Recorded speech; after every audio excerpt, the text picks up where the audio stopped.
hey, kid, you want some pot? Okay, no, that's not how he wants it advertised. Smoke this. No, that's not. It's not take about you that. to the moon. No, it's medical. You're perpetuating the stereotype. Can you not say that though? Even though it's medical and it's legal, can I not say like, hey, come here. Yeah. Try this. Blow your fucking tits off. No, you're making it sound. It does sound nefarious. a little. Yeah, I did make it sound a little nefarious, but it's hey, not nefarious. It's medical. It is medical, and if you've thought about it, if you've wanted to get your medical marijuana card, we got your guy, Dr. Shenlate and Bud Docs. Look, I said a bunch of silliness before, but this is where it stops being silly and starts getting serious. Yeah. The good doc can get you in and out. The way it works, you get your screened evaluation, you make your appointment, you get your card, you can do all of that in one day. Yes, I've made same-day appointments. Yeah. If you go to buddocs.org, you can make online appointments. There's multiple locations: Lake Mary, Hunters Creek, Tampa, and Melbourne. And they're nice locations. I remember earlier on you would hear me tell some tales. You go into an abandoned building and you're like, what is this? And you're like, I want the weeds. I'm going to sit here. I'll do anything. I'll do whatever it takes. But yeah, Bud Docs locations are super nice. They're super nice. Like the Lake Mary location is His super staff professional. Is super kind. It's in a medical facility. And they go above and beyond. Let me give you for instance. I had some issues with my card where it was still giving me my old doctor. They went above it, like after hours, and emailed me and said, Mr. Dennis, we fixed your card. You're now all hooked up. And he's got this other thing, too, called Bud Deals. Oh, this it's his is great. own blog. He puts it together himself. You go there, and he will curate, based on your zip code, the best deals for medical marijuana in your area. You cannot beat it. Yeah, it's on buddocs.org, and you can scroll down. It's under Bud Deals. But that's basically your appointment consists of going in there. And he shows you the deals. And he shows you the deals, then you get your card. You don't have to go through the listening to your heart. He's like your tongue depressor. He's not going to make you. Nonsense. He doesn't make you sit on the tiny table. And the best part about it is it's less expensive than other medical marijuana doctors. Yeah, you can switch and save some money. I switched from my old doctor, and I think I saved $100. It's $99 for a transfer patient. So if you already have your card and you transfer over to Bud Docs, it's $99. Existing patients are only $125. New patients, $175. Yeah. But the great thing about being a new patient is all these dispensaries offer some huge discount for your first-time customers. I mean, you went to this new place the other day. Tom comes in, he's like, I got 40% off. I'm like, 40% off? With all the dispensaries, you could hit each one and get 40, 50% off at each one and be good for 2 years. Oh, my God, smoke weed every day. It's buddocs.org. Live from the Injured on the Go Just Call Mo studio. It's a blast! It's Orlando's own Tom and Dan. Hello. This is your Mediocre Time with Tom and Dan program. We hope that you will find our presentation precise, joke heavy, and just right. Thanks.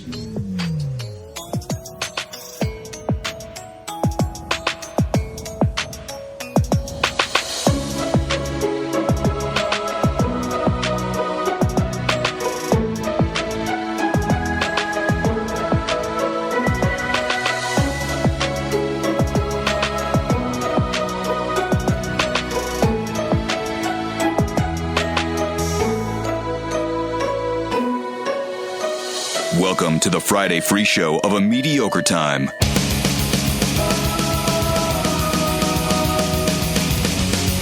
Hey, everybody. It is another A Mediocre Time with Tom and Dan. I'm Dan. I'm Tom.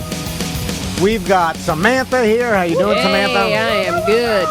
Over there with her, well, we should probably announce him last, on the couch, giving us news, opinions, current events, the most currentest of events. You may know him from Bungalower. You might know him from Bungalower in the Bus. You might know him from being around town, hosting and judging almost any competition you could think of. Or sleeping over with your dad. Sleeping over with my dad. It is our very good friend, Brendan O'Connor. Hey, I'm eating a muffin. All right. There's a first time for everything. Hey, he's gay.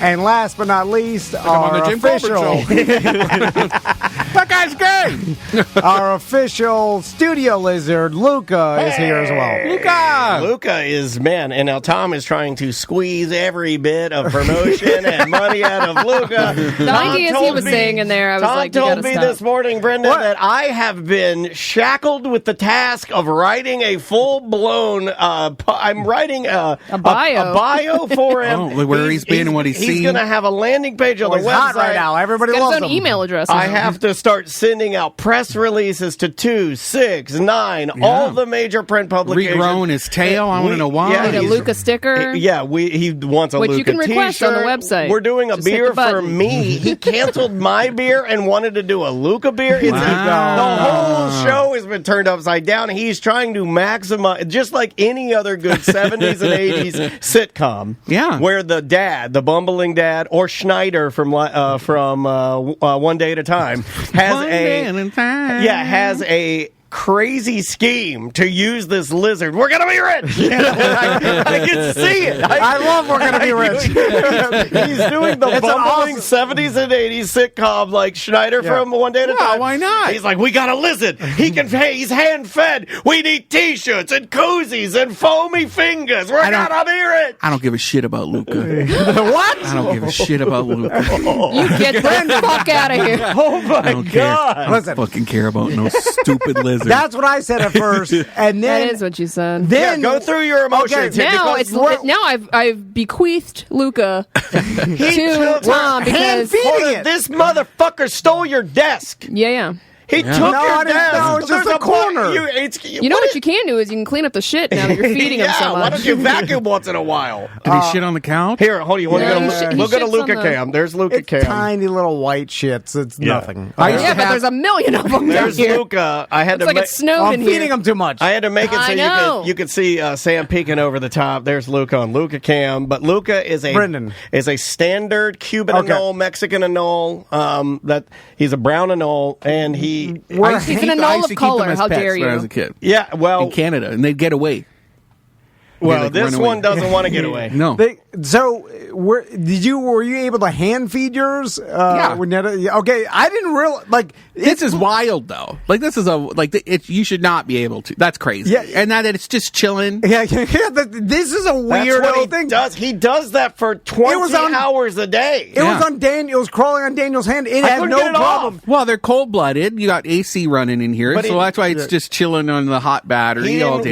He didn't want to be off of me though. Like I was offering him warm. everything You that got was hot better, hands. and You got he's hot like, hands. he's like, I like your hot masturbatory hand. Yeah, it's soft, too. Yeah, soft masturbatory So, hands. Brendan, what this is like yesterday, I'm hand feeding this lizard. The and mealworms. It's blowing my mind. And so then, I actually saw you soften a little bit. Like it is. Wow, one, you look very excited. It takes you a even brushed lot your hair to from- win this guy over, right? Like, I mean, it takes a lot to get any. I mean, you think there's no emotion. not a We know lot. it's in there, but it's put in a different Maybe spot. if you were cool like Luca. I rarely see magic. This is magical, right? What the hell's the chance? A random outdoor shit lizard just wanders in here. Don't call him a shit. Well, he lizard. was a shit I mean, he does lizard. shit a lot. This is like Pretty Woman. I Sir feel shits a lot. Oh my god, this is like Pretty Woman, and I feel like Richard Gere. So we brought him inside, and I'm like, pick out anything you want. Sans Okay. gerbil. So I was in my backyard. No, with. Oh, I prefer with. the twinkle in your eye then. 2 days ago, okay, I have a workout in my backyard now. I'm sorry? A couple days a week. That's Doing what? Jumping jacks back No, there? I do I pull don't- ups on my I don't- kids' Jacking off and playground. looking straight at his neighbor. Just looking straight at his neighbor. Just Well, I working got out. the idea from my neighbor. He I was works gonna out. say, didn't he used to do Yes, that? too? yeah. And I was like, well, that's a good idea. Anyway, but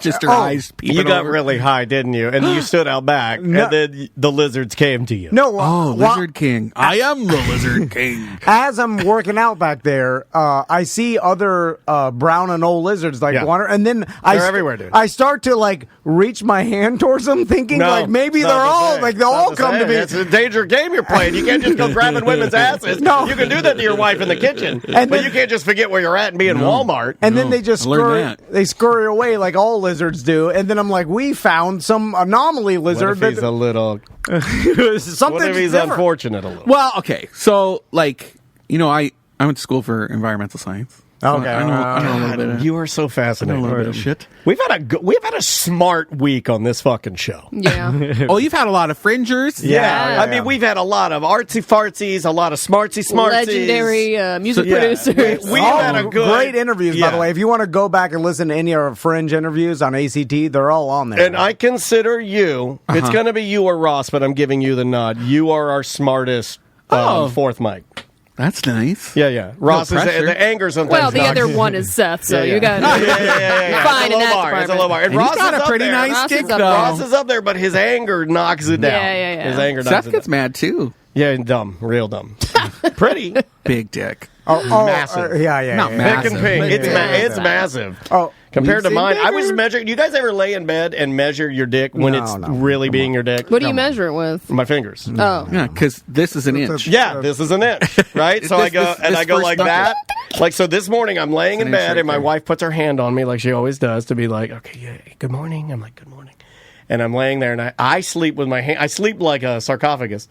And I reach to my dick and I go, it was this big. Come on. Don't tell me. It was that. Was one. the fan on? Don't tell me. Yeah, there's always a fan. Are you like that old man that just walks into the gym changing room naked? No, I'm a little more With his modest. little than that. I don't dangler? even know why I brought that up. Where are we going? We're just The processing. lizards. The lizards. I also Your wanted to little tell you, gnome going along with not washing my coffee cup, I have an outdoor workout cup that I just leave outside now, and I Oh, fill raccoon shit crazy. it up. And I fill it up with a hose, and I drink out of the hose now in my backyard. Are you trying to toughen yourself up now? Yes, I am. You're giving yourself cancer. no. Well, that'll make me tough. When and you're young, you do these things to toughen yourself up. Yeah, when you're old, at this you do point, it it's too to, late. to kill yourself. Yeah. No. You can always start later. Okay, yeah. It's never too late to have grit. Write that down.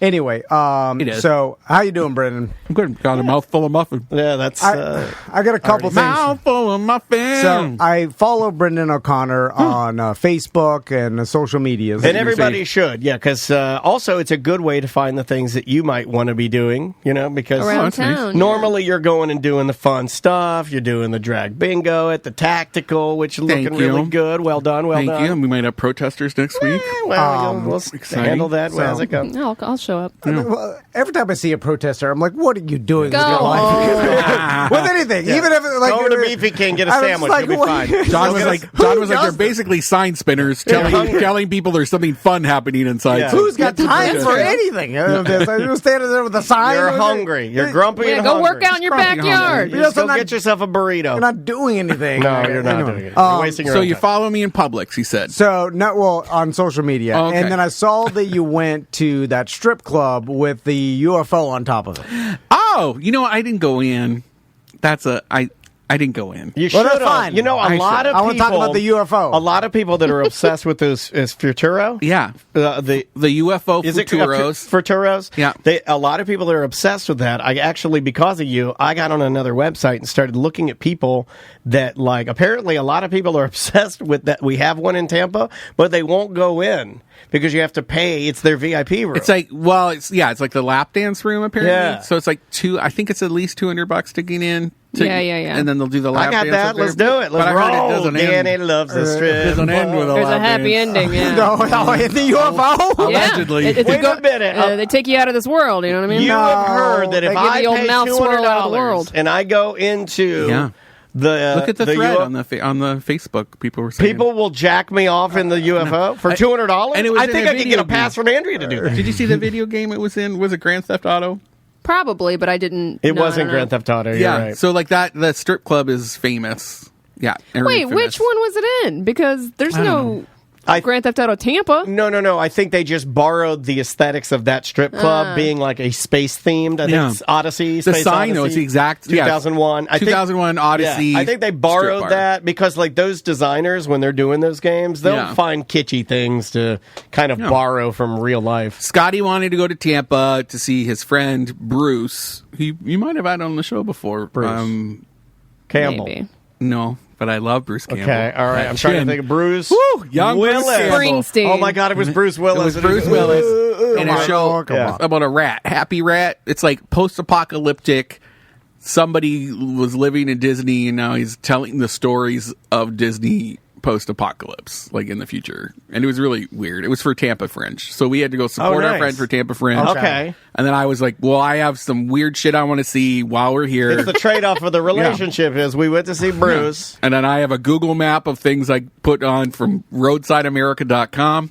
And one of them is that UFO Did you feed any of the street chickens while you were down there? I saw them. They didn't let us get close. They've taken over. No, awful. There's more chickens than people now. We got to get street chickens where? In Tampa? In Tampa. Makes sense. Ybor. Tampa is full of street chickens. But there's an Ybor Chicken Alliance. The and they Ybor look Chicken after Alliance. them. Can we kill all those people? That's why they populated so much. I want to go. Scotty wouldn't let me go. I wanted to go to the Scotty's spot a smart man. where it's like a hub, and they look after all the street chickens together, those urban chickens. Wait a minute. Is this like what are those guys that wear the red satin jackets and the red berets and they protect citizens? The Guardian Angels? Is this the Guardian Angels for chickens? Yeah, we had Pink Panthers for the gays up in New York. So you guys walk around and you're the Street Chicken Defense League, and you walk around and you're like, well, what are you defending them against? People like me like me that hate them. I go down there, I'm trying to stop these chickens. Trying to fuck a chicken. No, people are not fucking chickens. People run them over. Yeah. People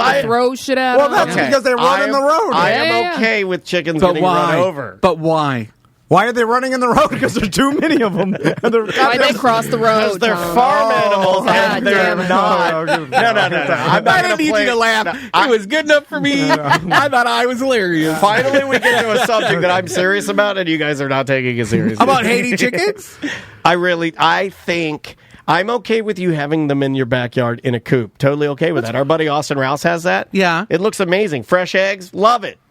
Bustecker has that. Bustecker, fine, love it. We can't illegal chickens. But I do not like the Oviedo chickens. Like we got to go to the potato patch breakfast place. Oh my God, look at the chickens running around. No, why? I don't want that. I don't want street chickens. Chickens are disgusting. They shit everywhere. Go to Chicken Shit Bingo at Wild Wild West End. Is it because they eat that's lizards? different. Those are controlled chickens. It's just like kids in a restaurant. I don't want your kids running around the tables. I don't want your chickens running around the streets. Yeah, they're pecking at goddamn cigarette butts. Yeah, I don't want that. Garbage. I don't want to Cleaning up look at that. trash. I'm out on a date with my wife. I'm wearing Z Cavarici pants. I'm trying to get a blowjob. I do not want to see. That was for you. I do not want to see your street chickens running around as I'm wearing my tiny purple Z Cavarici with 1,000 belt loops. 1,000 belt loops. It might be the coffee talking, but that was funny. So I had them, Brendan. Brendan, how was the belly flop competition? Oh, awesome! It looked amazing. The pictures look great. No.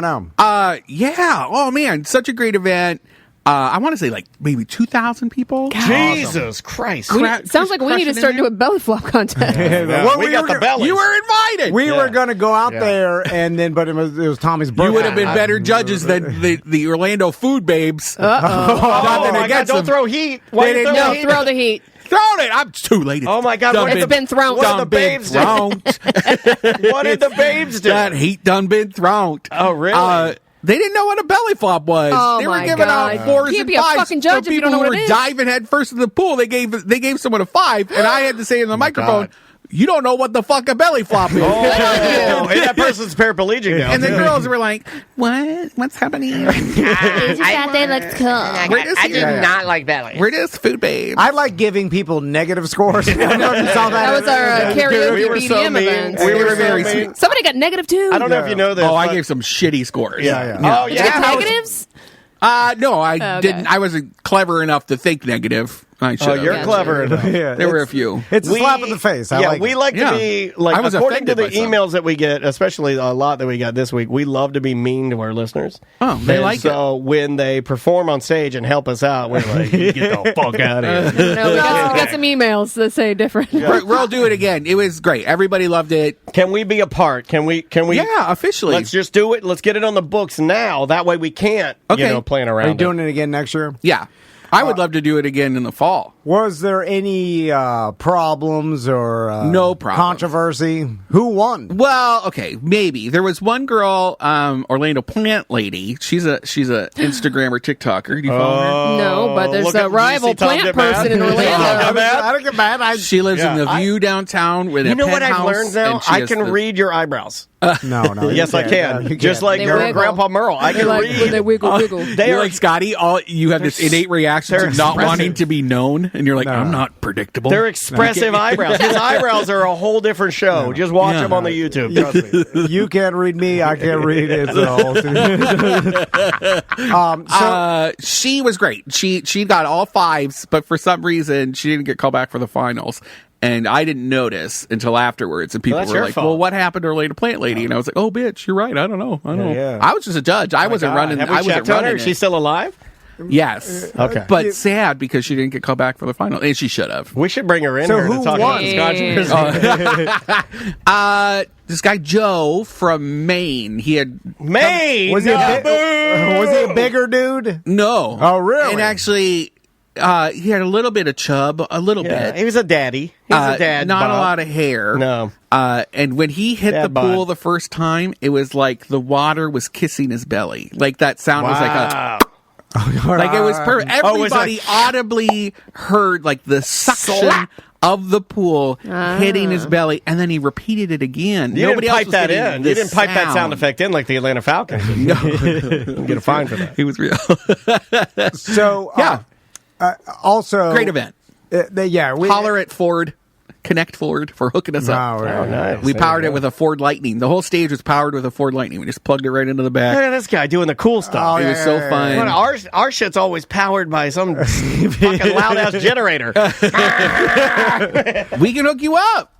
We can hook you up. We're doing concerts with them with the Ford Lightning. Nobody can hook us up. We got Chevy as a sponsor. Don't talk about it. You. There's I started talking to Daniel about this Mid-Journey app, and it's Love it. fascinating to me. And I know Brendan I think knows Brendan's going to teach you about it. this too, but I saw it at like an advertisement, and then it looked like an art AI that you could just like ChatGPT with words. Yeah. You put in what you want the art to be, and then it curates it from the internet and then puts it together. And what I was telling Daniel, I saw like someone said alcoholic Donatello. It's from Ninja. Donatello. Why do you, I do have to ask, why do you say Dom? Because he's dominatrix. No. I it's the same thing. It's Don, like Dominic, or Don meaning Donald? And then it drew it, and then I was like, well, is it taking a right picture over that it. it found, or is it creating itself, and then apparently it's creating it itself? Yeah, and you can actually watch it when you're doing it. It's assembling. It starts out as like a hazy mess, and then it slowly sharpens, and then it's just taking different things and cobbling it together like a collage almost And then of making different elements and making new images, but sourcing from other images on the internet, which is why a lot of people hate it because they say it's stealing from actual artists and photographers. Like it's just prompts, so you could say gnome gorilla fighter. Let's do it. I got it up. Okay, Let's go with Brandon. He's better. Yeah. All right. Tom was struggling with his creativity over there. I said ratatouille, do I gotta water go skiing. Ratatouille. So imagine, it's back. It's slash imagine spacebar, and now because it's in the Discord chat. Yep. You have to type it into the chat box on Discord, which is that social media platform. Well, Daniel subscribed to some app. Yeah, that's through it. yeah. Okay, Through okay, Discord. Okay, Yeah, like $30 a month or something. Oh, no, I didn't check. Uh-oh. Oh, my Well, God. dude, I'm doing it because we use it for like stories. Like if I can't, like if there's like a dog adoption or like there's something and I don't have a picture of a dog, I'll be like, dog looking sad, Sure. teardrop. Yeah, you know? because you don't have to worry about Maybe we should use that for our room. Yeah, I know. You know what I'm talking about. We gotta- For IP reasons, ignore it. Yeah. they Might own got the in some IP trouble. though. Like everything you're generating, they own. Like you're really actually generating NFTs for Midjourney, and they can actually sell them themselves. Okay, but you can use them for But you can use them, because it's open IP kind of. You're fine. You Okay. can use it So they're not going to come All right, back so to what are we you, doing here? for now. So let's So now you have to do the subject first. So let's say lizard Okay, yeah. riding a bike. All right. Okay. Okay, well, let's describe Luca, like lizard. So brown skin. Like, lizard on a camera. Brown skin. Is that India Arie song? I don't know. Lizard riding a bike. Yeah, and now you could say high res, like comma, high res. Tom's so mad because he's And then doing say- lizard on a bike, and you're like, no, let's do real Comma. lizard on a camera. Well, and then we can sell it. Say comma, like neon lights. People want to see Luca ride a bike. Okay. Because the odds of us actually getting him to do... What if we did start making him do, like, little And then tricks? hit enter.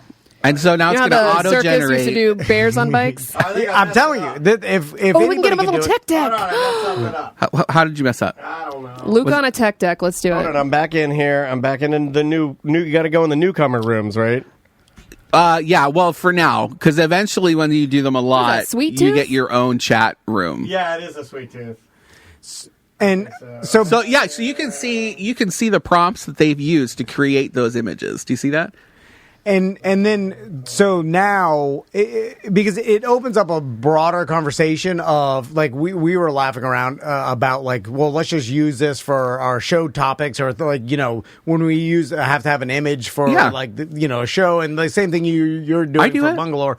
And so this is seemingly will take the place of having someone, a graphic artist, do this work Well, for it you. can, but I feel like You can tell the issue is you're going to look at it, and we know that's computer generated, Right. You know, Because so it's all about the same style. I think the fun part is when you can take that original piece that they're producing and then go put it in Photoshop. Or put it in manipulate it yourself. Collage it into something else. Like we just did the cover of the next issue for our print magazine is I made a vintage. I used this. I shouldn't say I made it. I didn't make it. I art directed Midjourney to create an image that's for me. That's kind of what you have to say. Yeah, right? Yeah. Because you're an art director. You're putting in prompts. You're telling something else to create an image for you. That's what an art director does. You're not an artist with Midjourney because you're not making it. Yeah. You know? It must be getting hammered. It's hung up. So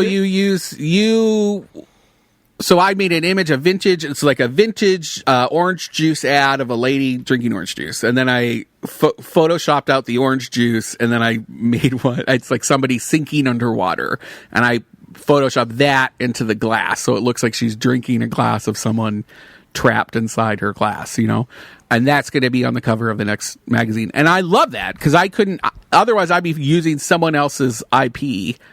Like going out, or if I wanted to go photograph it myself, or I'm paying for it. But I graphic artist. Yeah. So that is fascinating to me. Where this, I mean, because think about it, what small business is going to choose hiring a graphic artist? And you know, I feel bad for graphic artists out there, and like we know our artist friends that make money on the side doing this, and like, and so but it is the reality of. People are going to choose this and learn this over paying the price of a custom art. Probably already are. A lot of people are writers. I mean, what they're missing though is an artist will bring more to it. Like an artist can make that into something else that actually has value and meaning versus these, like, it's still putting like 6 fingers on people. Like people still have 6 fingers. Of course. That'll eventually get fixed. The more people use it. You know what, Dan, if you go to, you get a gallery when you sign up. If you type in like midjourney.com, you might have to log into it separate. There's a spot where all of the art that you create goes into its own personal gallery. So if you lose it in this feed, well, here's one I did just as a test. I did a quick test. I was able to do. I said a brown anole lizard on a bike listening to podcasts. Okay, that's what I said. And do you see how it's like? It's kind of bringing it together. Do you see that? How it's like kind of. It's slowly putting it together. And you could put a qualifier in there that's like 9x16, or like you could put the measurements in and it Brendan really knows what he's doing. I'm just now dabbling. I don't, but like see who underneath someone else for that interior shot that somebody made. See all of those qualifiers they put in? Yeah, see down there. You can even put in like they went crazy. Like who's a famous photographer? Ansel Adams. Sure. So like you could put that in as a prompt, and then they're gonna make an image that is similar and aesthetic to that photographer. It has that style. Do you see this guy? Do you see this guy I made? So there's my image. All right, look at that. It's not bad. Not bad. Aw, and you cute. can hit. So if you didn't like that, there's a cycle button. Okay. I want to see him shooting a bazooka with the American flag. Hold on. You can do that. So wait, you want a lizard shooting a bazooka? with American flag behind it. Okay, we can do that. Yeah. Or holding a bazooka. Yeah, and then say like epic scenery. That's a good prompt. And actually, no, don't put bazooka, but RPG. because or machine gun. The more specific you can be, the better. Yeah, Sure. And some animals it doesn't know how to do. It's just like elephants for some reason. Interesting. This is the future of all creation and moving forward. Well, they're teaching it in schools. Kids are learning it in schools. Yeah. It's a great tool. It's just a tool. It's another tool that you can use. Everybody should like.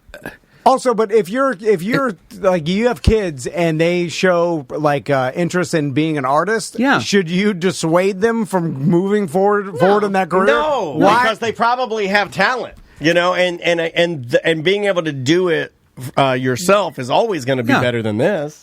Is it in 20 years? I think like in so, 20 years, this will be better than any human could ever do. You still want to hand paint it. Being able to know how to do it is always going to be better. Because people said radio was dead, like the first step. Tom still says that. But it's changed to the point where it's less relevant. That's what I'm saying. Like, or like vinyl, or like cassettes. Like it's always going to be a thing. It's not going to go away. Yeah. Well, it'd be rare, or it'd be harder to make a business out of it if you're like an artist. Graphic design used to be something that was valuable in our community, in our society. It's like be a graphic designer. Like businesses need this all the time. Do they anymore? Movie producers are using this for storyboard production. Yeah. All those artists that did imagine all like cartoons will become just AI doing them all. Right? Here's what you wanted. I mean, you said a lizard. That's more of a guy. That's Bowser. A brown anole.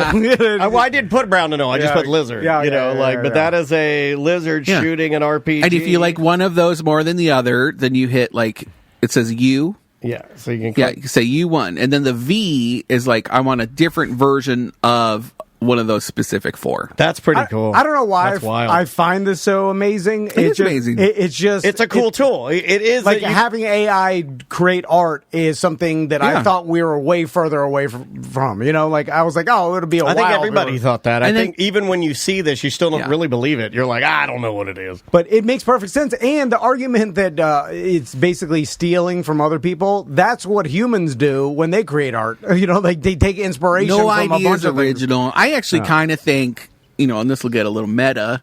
Have you ever heard like I don't know, maybe I'm not stoned. I should be stoned to talk about this. Okay, that's fine. Do whatever, but you do you. Like the head in the clouds analogy. I do think creativity exists, and some people are closer to it than others, and I think we're all kind of pulling from the same place. Like when you see someone playing a guitar. Did you watch that Beatles documentary where they're like making the music? They're just pulling shit out of something, and they're all kind of tapped into it together, and they just kind of manipulate it themselves with their guitars, and they come up with something. But I think they're like channeling some sort of something.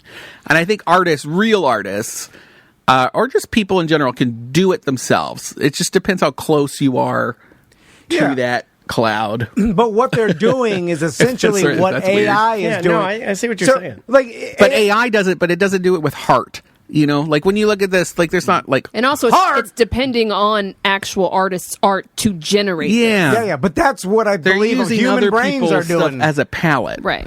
Or it's like a dream. It's almost like a dream, like the way that that's you interpret your day. Yeah, right. At the end of the day, maybe you have a dream, and it's Tom taking. hates dreams. I don't know if you noticed about You him. do? Yeah, he Well, does. I don't have them. It's like he hates hearing about people's dreams. Yeah. You don't remember having them. I don't remember having them. Ever? Sometimes, very rare. Well, the ones he remembers, we'll never hear about them. Well, I don't like hearing people's dreams because it's a rambling wet nonsense. dream the other day. Well, this is rambling nonsense. Really? Yeah, I've had a wet dream recently What? too. Yeah. Did you mess the bed? Oh yeah. Came all over middle-aged man myself. having a Yeah. wet Horny. dream? Yeah. Who has that? Got up, know. came What were you my dreaming whole about? Underwear. No, you I was didn't. dreaming about Brendan. No. I was dreaming about you. Oh my God! Was it Thursday? Was it for peanut butter Did in you my guys hook up? chocolate. Your chocolate's in my peanut butter. Okay, let's take a quick break, and when we come back, I want Daniel to tell the story about what happened at... you want me to talk about being unreasonable and having an anxiety attack at a Quest Diagnostics? Sure. Man. I've got 1,000 of them. This is just the newest one. Because I love laughing at this. I know. It's like Christmas in the center segment. It's because it's so different than what I could even imagine. It's not the chat room says Dan's confrontation of the week. No, it wasn't a confrontation with myself in my own mind. So let's take a quick break. All righty. I know Brendan's got to leave a little bit early today. Yep. We got a fringe guest coming in a little bit later to tell us about walking across Europe, or at least France and Spain. Yeah. I want to stay for that. So you can. He'll be here in about 30 minutes. If you got the time, come on and stay. The name of the band is Lakes. The name of the song is Aces. We'll be back with more Mediocre Time momentarily. 1-844-TOMNDAN show at TomAndDan.com if you have a last-minute email. We'll be right back.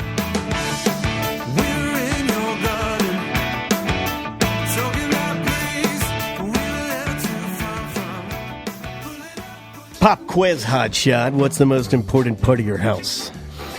Damn it might be roof. It might be roof. I was going to go floor. Floor is the second most important part. You need the floor and you need the roof. Oh, you can't have a roof without a floor. You need the floor. At-home floor store. It starts with the floor. Started at the bottom of the floor. Yeah. That's the way the song goes. Get a brand new floor from At Home Floor Store. I have luxury vinyl planking in every room except for the bedrooms in my home. And man, I tell you what. If I didn't have that floor with my pee-pee dogs, my house would be terrible. But it's not. It's awesome. The luxury vinyl plank is 100% waterproof. It damn near lasts forever, I would say. You know, like it just is durable. It's also a little softer than tile. I didn't know this at the time, but with the way Maisie is flipping, every step is a flip. For kids, it's the perfect flooring. Yeah. It does have a tiny give to it, which makes it safer. It's nice, plus, it can be laid over your existing flooring, which saves a lot. You know, like we decided, saves a lot of dust, 100 pounds of dust. We decided to, take out our old tile, old giant square white tile. You like to do it the hard way.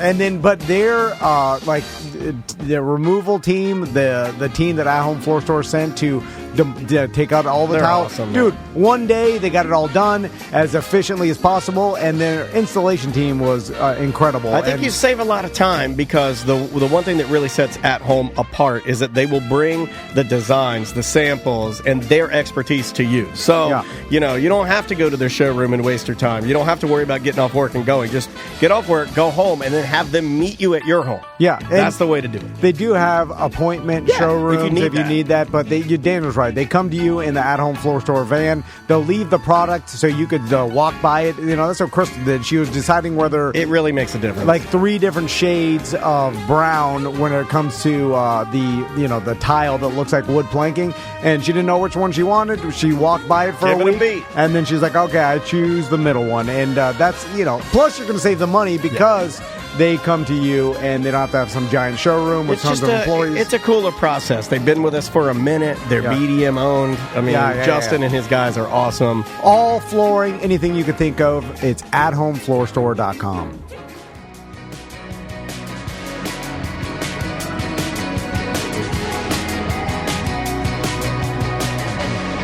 For a dumb blog post, I'm not paying anybody $50 to come up with a... Wow! Hey, welcome back to a Mediocre Time with Tom and Dan. That was Crooked Kings. Welcome back to the show, everybody. Brendan O'Connor sitting on the big red couch with us. What are we talking about? We're doing my story. Well, first, let's talk about... shaving your balls. Yeah, I did it this morning. You guys want to see? No. I shaved my balls with my hands. Yeah, I did. It's got a light on it, which makes it nice. Father's Day is coming up. It is. And if you're a father like me, you are growing copious amounts of hair on the shaft of your penis. On the shaft? Yeah, on the shaft. A great gift could be Manscaped beard trimmer. Maybe they've got nose hair, weed whacker. The Beard Hedger is one of my favorite products. I like the ball toner. cleaner because I think it smells really, really good. How'd that work out, Brennan? I like it. It's good. Yeah. I haven't had any complaints either. So, that's what it's all about. You could use promo code Tom and Dan for 20% off your purchase, free shipping worldwide. That's manscaped.com. Do you hold the... Make sure you click the button if you don't want it to keep recurring. Yeah, do you... We've had other people complain about that. That's on you, not us. Do you hold the boys like this and pull them straight up and give them under? Yeah. What do you mean by you the gotta boys? stretch it. You gotta stretch it tight. Your gonads. Yeah, your gonads. Can you Botox that situation? Yeah, you can Botox. People do. There's filler too. People do. Yeah, they. You can use they don't like the Bondo. wrinkles. To fill it out, it'd be To way make too it big. like a hard, like a tennis ball? Yeah. Now people do saline injections too, Yeah. just to make them. What does that mean? Sometimes just fills people go your into ball- a your Puerto sack Rican up. neighborhood and they put JB Weld all over. Promo code Tom and Dan. Also, I'll be at Ailstone tonight at 7. And also, if you another good Father's Day There's a gift. Tom Van dress-up contest with prizes. Did you know that? Did you know Were that? you aware of I that? thought that was a joke. No, if you dress up like Tom Van, you could walk away with it. Okay, well, serious question: would you make out with your doppelganger? I would not make out with me. You wouldn't? No, I would not. I've always wanted to, though. Now's your chance. So now's your chance. You and Mike B. What if there's a really? He doesn't look anything like me. He's got a nose ring. Can I I mean, lay you the take- challenge? I'll take it out. What I if? mean- What if there's somebody there who looks exactly like you? They really nail it. I dressed think up you like should just Tom a make few out years with. You ago. did pretty good. Sam also true looked like story. she drove one of the buggies at Animal Kingdom. You know, she had on like khaki pants. That's back when he still wore long boys. When Yeah. there was some sort of app that it was a long time ago that will Grindr. make you into a woman, and they use it. yeah. I am oddly attracted to that. I do look at it and I'll be like, oh, fuck She's that lady. cute. He's a prettier woman than me. I look like a 4-wheel driving Yeah. mama. But you They think, say an old hen makes good soup. I love that. All right, I like that. it's weird because you shouldn't be attracted to the woman version of Why? yourself. Because I look pretty hot as a guy, too. I've done it on the Snapchat filters, and I'm like, I want to. Okay, Is send that me that. I want to incestuous? see you as a guy. all right. But shouldn't And do I've it seen later. Brendan as a girl, or like sort of. My face tune woman version is much better than my drag version because my drag version I look like Ursula with a beard versus Well, like I the thought you- AI thing. It's just you're soft. you I know? thought your drag version, you kind of looked like a kind of like King Trident Oh, a little bit. I love him. You know, yeah. I mean, He could get it. Yeah, I thought it was like a good. Yeah, I think it was like a King Trident vibe. I love King Trident. When I see that statue at Disney World, I'm always all up on He's a that. beefy Yeah. boy. He I is think a only the beefy gay boy. guys take pictures of That guy, King Trident. King Trident, was on the T. There's Oh, no yeah. way you would have those muscles for at Trident like and- 68 or 70 or Oh, what. he's a god. I don't He know. had an 8-pack. He's got insane testosterone. When you're a god. deity, You're right. See When how you're many a kids he god, had? yeah, he had crazy testosterone. How many kids did he I have? don't know. It was like 7, right? Yeah. 7 Okay. daughters. Did he have to swim up a stream to spawn? But My don't God. like seahorses. Don't when they come, it's just a cloud, right? It's Oh, like yeah. you're getting the whole ocean pregnant. You know, it's just like Spelting? What do they call it? spelting. Yeah. Smelting. So, when did you go get your blood test? We're supposed to go on Monday. Monday, okay. After So- the show at 2:50. So Monday we finished the BDM and OG show, and by the way, sign up to become a BDM if you want that. We're doing some new stuff. We're preparing for next year's Yeah. Appreciation Week. We're trying to get some BDMs who signed up to re-sign up again. Yeah. There's You been may like, not even know you're not a BDM. we started going through our system, and there was like we got like 5,000 BDMs that were once BDMs and no longer BDMs anymore. That is true. Like, why? That's a lot. Yeah. That's a Like, lot. why aren't they BDMs anymore? Do they get an Lot auto prompt when they No, go there's down? nothing. nothing's on auto. Everything's manual. Everything is by hand. There you go. Everything here is There by you go. hand. You gotta We're fix trying that. to get better. Even our emails, Can't we get type them better. with one finger. Do you use a what do you use? A CRM? Well, I don't even know what that Yeah, is. I don't know what that is. Every I want to day. see your.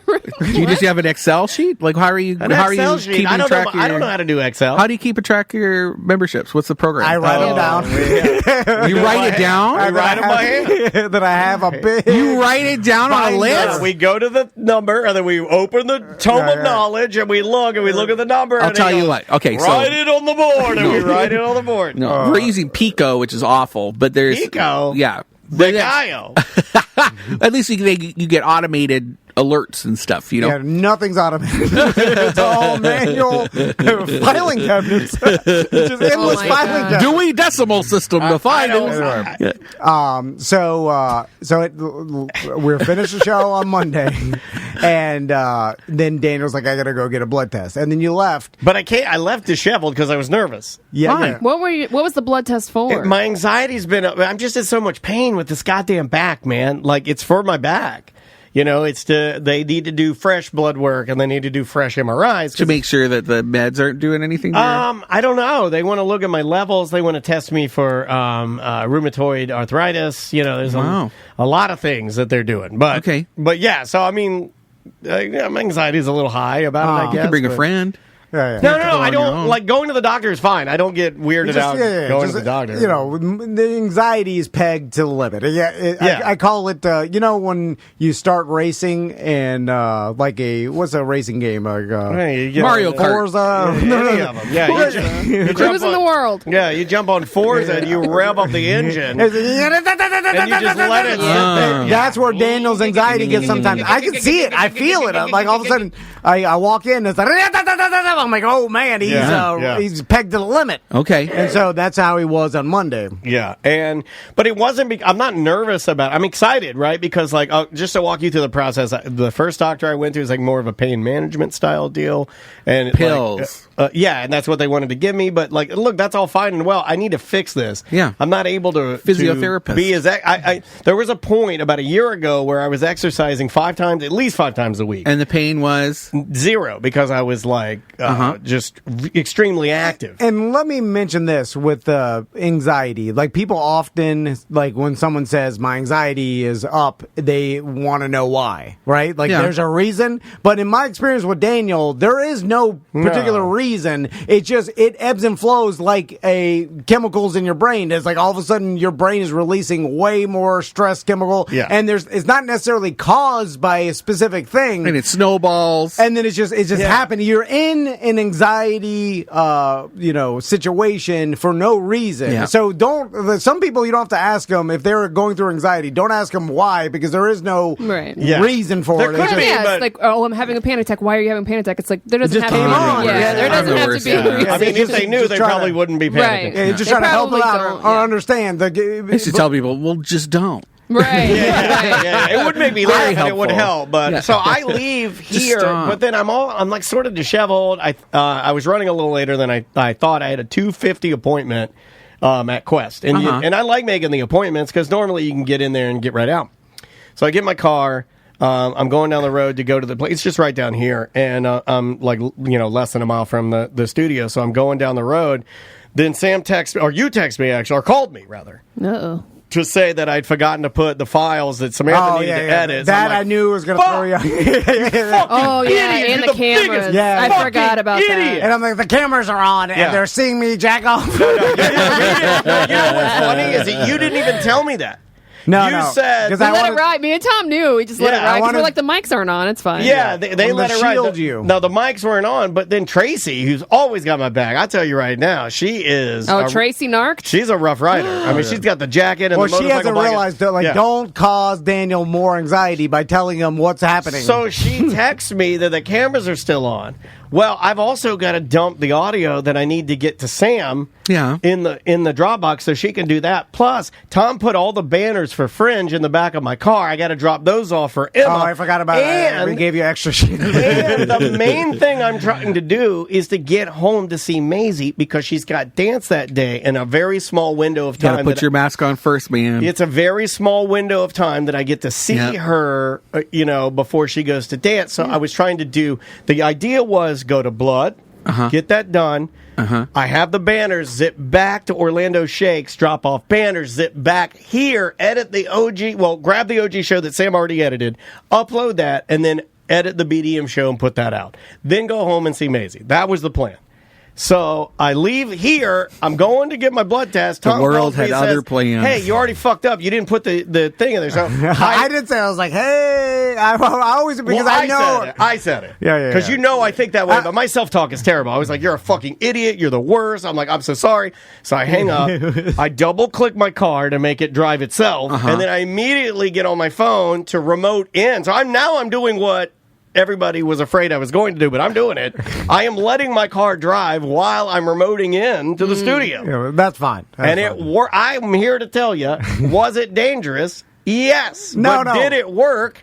Yes. It absolutely worked. AI. I was able to remote in. I was able to grab the files and give them to Sam, and then I was even able to turn off the cameras. What? I was like, boop, and then People were mad. people were mad as fuck, cussing me out. They didn't know it was in there. I was like, I'm here.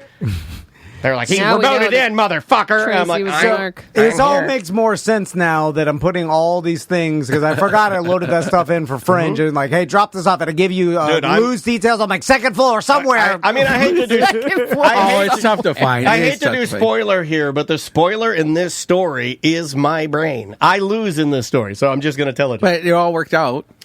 Well, we'll find out. So I'm driving down there. It doesn't work. It never works. I know the inevitable ending. Yeah, put that in the mid-journey. It is a bad ending. So so the car's driving me down there. I did get a little victory from that. So I park at the place. It's this one place that I'm going to any Quest or any LabCorp. I'm a little more LabCorp. I like LabCorp a little bit better, but like they all work hand in hand with each other. So this lady, my new doctor, my third doctor, they're all black nurses at Quest. Oh, I think yeah. Which is interesting. Yeah. I'm okay with that. I don't see color, Brendan. Well, that's a problem. I see it and I celebrate it. But I was told that I need to go to Quest, right? That's because they communicate Sometimes they will directly. They will tell you which one to go to. Yeah. I made an appointment. I've got my appointment. I'm on my way. I park. I go in there. I sit down. Now, I do like the way they've got it set up. You go up to the screen, and I realize that this is very difficult for elderly people. Oh, yeah, they hate it. But not for me. I walk up there. I love it. I have my you can ID. check in on your phone when you get there, just like True Leave. It's awesome. I have my ID. I'm here. It's like, put it in the tray. I put it in the tray. It snaps a photo. I do like the joke of the people who need this service the most, let's make it the most difficult. Take away the human, computer only. But everyone's elderly, sir. It doesn't matter. Do it anyway. It'll be fun. You'll get to watch it. You can watch it on the security camera. So I put my ID in last there. time there was an old man just sitting there. Oh, well, we'll get to that. So I scan, insurance card. I sit down. One of the things I like most about Quest and LabCorp is that when you check in, you can turn to your left or right and see a jumbo TV that will show you how many people are on standby and where you are in queue. I look at the top. It says, D. Dennis. Boom. I'm already there. It says for appointment only. There's only me. For standby, it's the other 4 people that are waiting in there. No problem at all. I'm like, I got this licked. And I'm looking at my watch.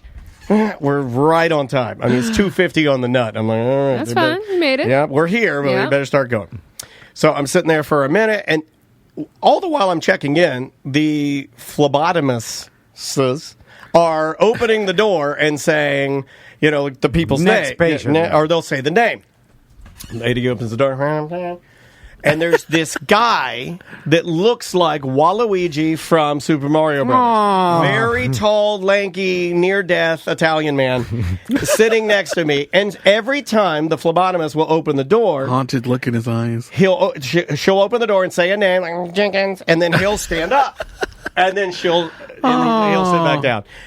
Thompson, he'll stand up. He'll sit back down. It's not you yet, motherfucker. Right. You're on standby. She say the name. Thompson, he'll stand up. He'll sit back down. It's not him. Other people are coming in, with appointments. I'm not the only appointment. Oh, yeah, you got pushed back. So at some point, she says, what I appear to hear, Dennis, I stand up. Waluigi fucking stands up. I look at Waluigi, he looks at me. Oh, shit. She looks at me. Mario and Waluigi look at each other. I know. It's never happened before. She looks at me. It's the funniest thing you've ever said. She looks at me. Because you're wearing red, too. I know. And a hat. Snorted. I turn to the lady. The lady looks at me, and then she kind of gives me the wave. Oh, shit. Sit down. And I'm like, okay, well, Dennis, very kind common name. This has happened multiple times. I've been to enough He doctor's took your appointments. spot. I've had enough doctor's appointments to have a dentist called or Daniel called, and I stand up at the same time. 2 other guys stand up. Happens all the fucking time. She should have said the name again. So while Luigi walks in, they start talking. I sit down, and I'm just sitting there, and I'm like looking at the time. Well, now we're 5 minutes past. We're cranking into my time here, and I got to get these fucking banners over to Orlando Shakes. So I'm sitting there. I turn to my left, and I'm Fucking looking Mario at Kart all out the here. technology around me. Right? I look, And you're off the TV. I'm off the TV. Brendan knows.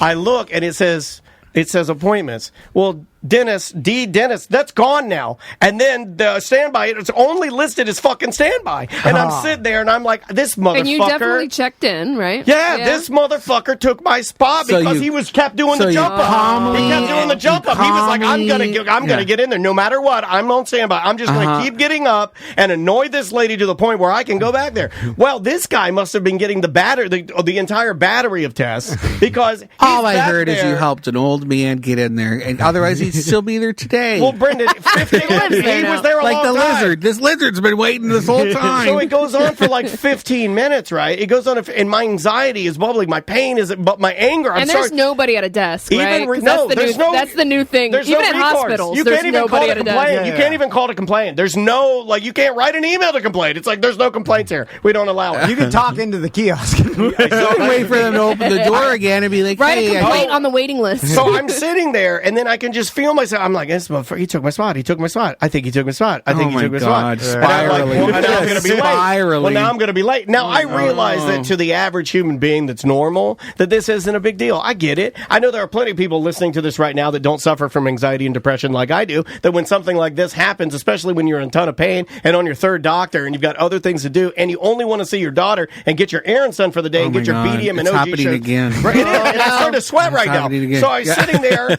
And then, so it takes forever. He must have been doing urine, blood. I can hear them standing at the door doing chirping. And your insurance and I'm paid like, for all of it. motherfucker, you're chirping. They open the door, and it's the same lady and the guy. And I look at the lady, and I'm sitting in my chair, and she goes, Dennis? And I go, was that Dennis? She goes, no. And I go, well, why did you continue with it? And she's like, and the old man goes, I'm sorry. And I said, you should be no, sorry. You didn't.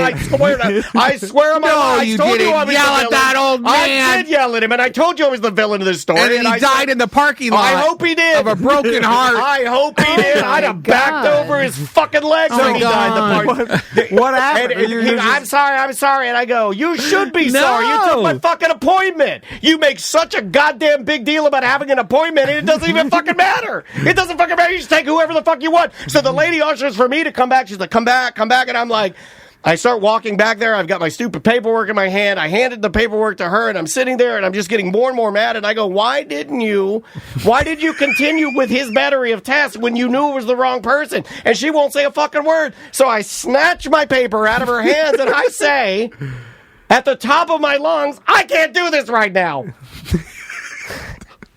Tom loves it. And then you just walked out. I couldn't.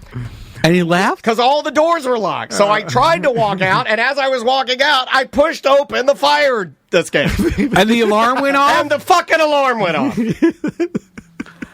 Oh, damn. Okay, let's take a moment and reflect. And I said, I'm sorry, and then I ran to my car. Did you say it like in Italian? No, I did. Did you cry in the car? I just had to get the fuck out of there. I was so mad. Did you cry in the car? I would have. And Andrea's in the chat. She says, and I had to hear all about this all night. Poor Andrea. I told you about Ava Mediterranean, right? What happened to me there with the hat thing? No. I had Oh, yeah. They told you couldn't wear the hat or something? Yeah, and I had a meltdown. And I didn't know how to handle it. You just left. Yeah. And I had like an anxiety, which I don't generally, I'm pretty chill. I thought I was going to scream and start yelling at everybody. Yeah, same. I was so mad that, the whole week you've made such a big deal, Quest, about have an appointment. You got to have an appointment. Walk-ins will not have guaranteed service. Have an appointment. And then you don't even fucking honor my appointment. And then you have the audacity to take the old man back and then just do all of his tests like my appointment didn't fucking matter. But what if? Why did I even do it? But one day that's all going to be handled by Fuck AI. that old man. No, Well, it's not the old man's fault. It's the lady's fault. fault. That old man, it's partly his fault too. I don't know. He's just like, hey, no, he take was me so when you take me. antsy No, about. stop. I watched him. I see what you're saying. In that moment, and it's you valid. could have It's said valid. something. You could have said. You're right. You could have calmly said. No, I can't do anything calmly. Dan Dennis. Dan Dennis. You're You right. know? Like that You're was right. the moment. But that's not my job. You're right. It's her job to check it. it's your job. No, it's her job to advocate for yourself, No, and you're you right, didn't, but and you got mad and embarrassed. No, and you hit that old man in the face. I would have. You're partly right, but that lady, like as soon as she knew that as soon as she knew that was wrong. No, see, that's what Andrew's like. Andrew's like, shit happens. I'm like, not on my watch. No shit happening. Well, it still happened. You reacted badly to and technically, you didn't get your blood test, so no, I didn't. I had to go you so you're just walking out of the building and the fire alarm. Have you gone again? I did go. I went to a different location. I never go back. Are they going to bill you for the fire alarm? I don't know. I haven't found out. I figured they just kind of chalked it up to they made a mistake. I made a mistake. Good day. I do like. You can't go back to that location. No, never in a million years. It's right by the Mellow Mushroom. I'm never going back to Ava. I like that location, but it's burned. It's burned off my list. It's forever dead. I wonder what the turnover rate is at a Quest. Don't read the reviews. He loves it so much. No, but what makes me mad is, let me just say what I think she should have done. If it's me, if I'm the phlebotomist and I go back to, I'm like, oh my God, I picked the old man instead of the guy who got the appointment. No, oops. I'm going to go, I'm sorry, sir. You didn't have an appointment. I have to walk you back out and get the guy that had the appointment. Sure. That's it. That's the only thing I wanted to say. But I know also that's as a unreasonable human to everybody like, else there. But this old man's been here forever. Don't give I can't look at him anymore. I'll just get him done and then bring him back. No, let him die. That's what she thought. I guarantee you she thought, he's back here. I'll just go ahead and do it. Yeah. And that's what's wrong, though. That's what's wrong is that people don't. You want me to adhere to the rules. You want me to have to get an appointment. That old Italian man probably can't even read English. That's what I'm saying. Then let him die. Then let him die. I got plenty of years. You got to look at me, look at him, and go like, well, justice for Wally. She could have even asked him, did you sign in? Do you need help signing in? Like, there's a customer service thing at Quest that does not exist. Oh, yeah, it doesn't exist. All he was doing, he was just going to stand up, and be antsy until he got back there. Maybe he was hard of hearing and he couldn't hear what the hell she was saying. Yeah, there's a lot of what ifs. It worked. I'm glad you're okay. My second favorite thing is when Daniel makes me so fucking mad. Holds a grudge. I'm sweating right now. Like I can never. Yeah, I hate that person forever. Five Guys for his entire life. Yeah. Well, yeah, that was gonna. I will hold the same level of grudge. He'll never go, even if it inconveniences him. That's what's funny about it. Oh, I did inconvenience myself. I hold the same level of anger, ire, and I can never go back to that quest as I do people that have wronged me in life horribly. Because you have a raw heart. You have a big raw heart, just like Scotty Campbell. You guys just live with no protection. You just got big hearts. You just hold on to shit. Raw dog hearts, man. No protection. No, if you ask Scotty about something that pissed him off 20 years ago, it still pisses him off the same level today. Oh my God! I found Scotty and I do that. Scotty and I at a hockey game will gravitate into being grudge friends, and then we'll get real mad with each other. Oh, yeah. And if you're drinking, buddies, you gotta let it go. I fucking love Scotty. You got to, otherwise you don't live as long. Oh, well, look at how bad his leg is tapping right now. I'm sweating like a hog right now. Turn the air down. I know. Jesus. I got so mad. I can't believe it's I did that. It's a little warm, though, too. I can't believe I did that. I honestly can't. For the lizard. Like, I thought I was going out the regular way. I thought I was doing everything right. I don't even really remember the alarm I think your going wife off. is What'd your therapist say? Oh, Line 2, she's calling. What did your therapist say? Help! Did you do this? Because you love it when Andrea calls in to pepper in the... Oh, did you get him? Oh, my Hi. God. This motherfucker. Get him! Jesus Christ. Hey, Mama. Oh, my God. So, hi. So, of course, this appointment is right during, like, my leadership meeting that I have to run. And this guy is lighting up my text messages, melting down, like, just no stream of consciousness text. I would turn my phone off. They didn't make any sense. I went back and read them later when I was... what are you texting Andrew about? Well, no, she can't do anything. I black out. You weren't texting him back, were you? I black out with anger. Brendan, I blacked out with anger. I don't even remember the fire alarm going off. Like, I don't really remember. Wow. I heard it initially, and then I blacked it out, got into my car, double-tapped the stick, and let it drive me home. I was too angry to drive. And then he just talks to his car to text me, and it is just, a diatribe in my text message coming through while I'm trying to run this meeting. It's crazy. And then the kicker is he can't just leave it at that at that moment. Like, when we get home that night, like, I drop Maisie off at dance, and he comes home and he is just wanting to just spin and in circles and keep talking about it. Then we get to the bed. Oh my God! You know, I'm finally laying down for the day. She asked me. She asked me. Let her talk, Dan. No, she asked me if she was like, "Hey," because she wanted to do a little, the thing. I was too mad. What's the thing? Like help you decompress? Like or sexy stuff. Sexy stuff. She wanted to do that after this whole thing. That would have been such a turn off. Andrea, is that true? I make one mistake months ago. I know it. Like, calmed him down, and he goes, and he did not want to do it. He said that he goes, "Can I rehash like from the beginning with you, like to talk about if what happened?" And I was like, "Oh my God, I don't want to talk." And then I start slapping the bed. I'm like, "I don't want to talk about this right now." She punched the bed and said, "I don't want to talk about it. God damn it!" Like that. Yeah, and that was driving her crazy. Andrea, her cup was already full during the day, and you were trying to add more shit to it. She couldn't do it. I know. He's pissing in it. He's pissing in your cup, Andrea. Yeah. And then my kid. Can I tell you about my kid being exactly the same way? Oh, 2 for 1. Look how happy Tom is. I torture Crystal with this as well, and I get great pleasure out of my boys not paying attention to anything. Can I tell you something? This is your gift for Tom Van Club Day. Yeah. I'm giving this to you. Okay. This is your gift. So this happened Monday. So Tuesday, I get an email from the teacher saying, "Hey, something happened at lunch. I can't say kids' names because I'm not allowed to put in an email. But Maisie's lunch bowl got tipped over and went on the floor. We offered her to go through the line to get food. She said no, she was okay. We offered her. I guess if people don't want food, they have a cooler in the cafeteria, and you can get. And she said no. So when we got home, I was expecting her to come in hot. Maisie's like, "Fuck these lunch ladies. I hope they die." Tom, you're not wrong. You're not far off. So she comes home and she's like, "Yeah, they were horsing around and they hit my lunch bowl and everything fell on the floor." And I said, "But you have food left in here. Why didn't you just eat that regular food?" I was too mad. I starved. No, she said that. They said they're mad and starved. I said, so what did you do? And she's like, "I crossed my arms and I sat there and I stayed silent the rest of the day." Yeah, to teach him a lesson. Fuck this old man. That's what Scotty does. That's what Scotty does. You got to get her help now, Andrea, before that's all. There's no help. Wait a minute. It's impossible. What is your therapist? Hey, look at our business. We get a business out of it. What does your therapist say? Dan, when you tell him this stuff?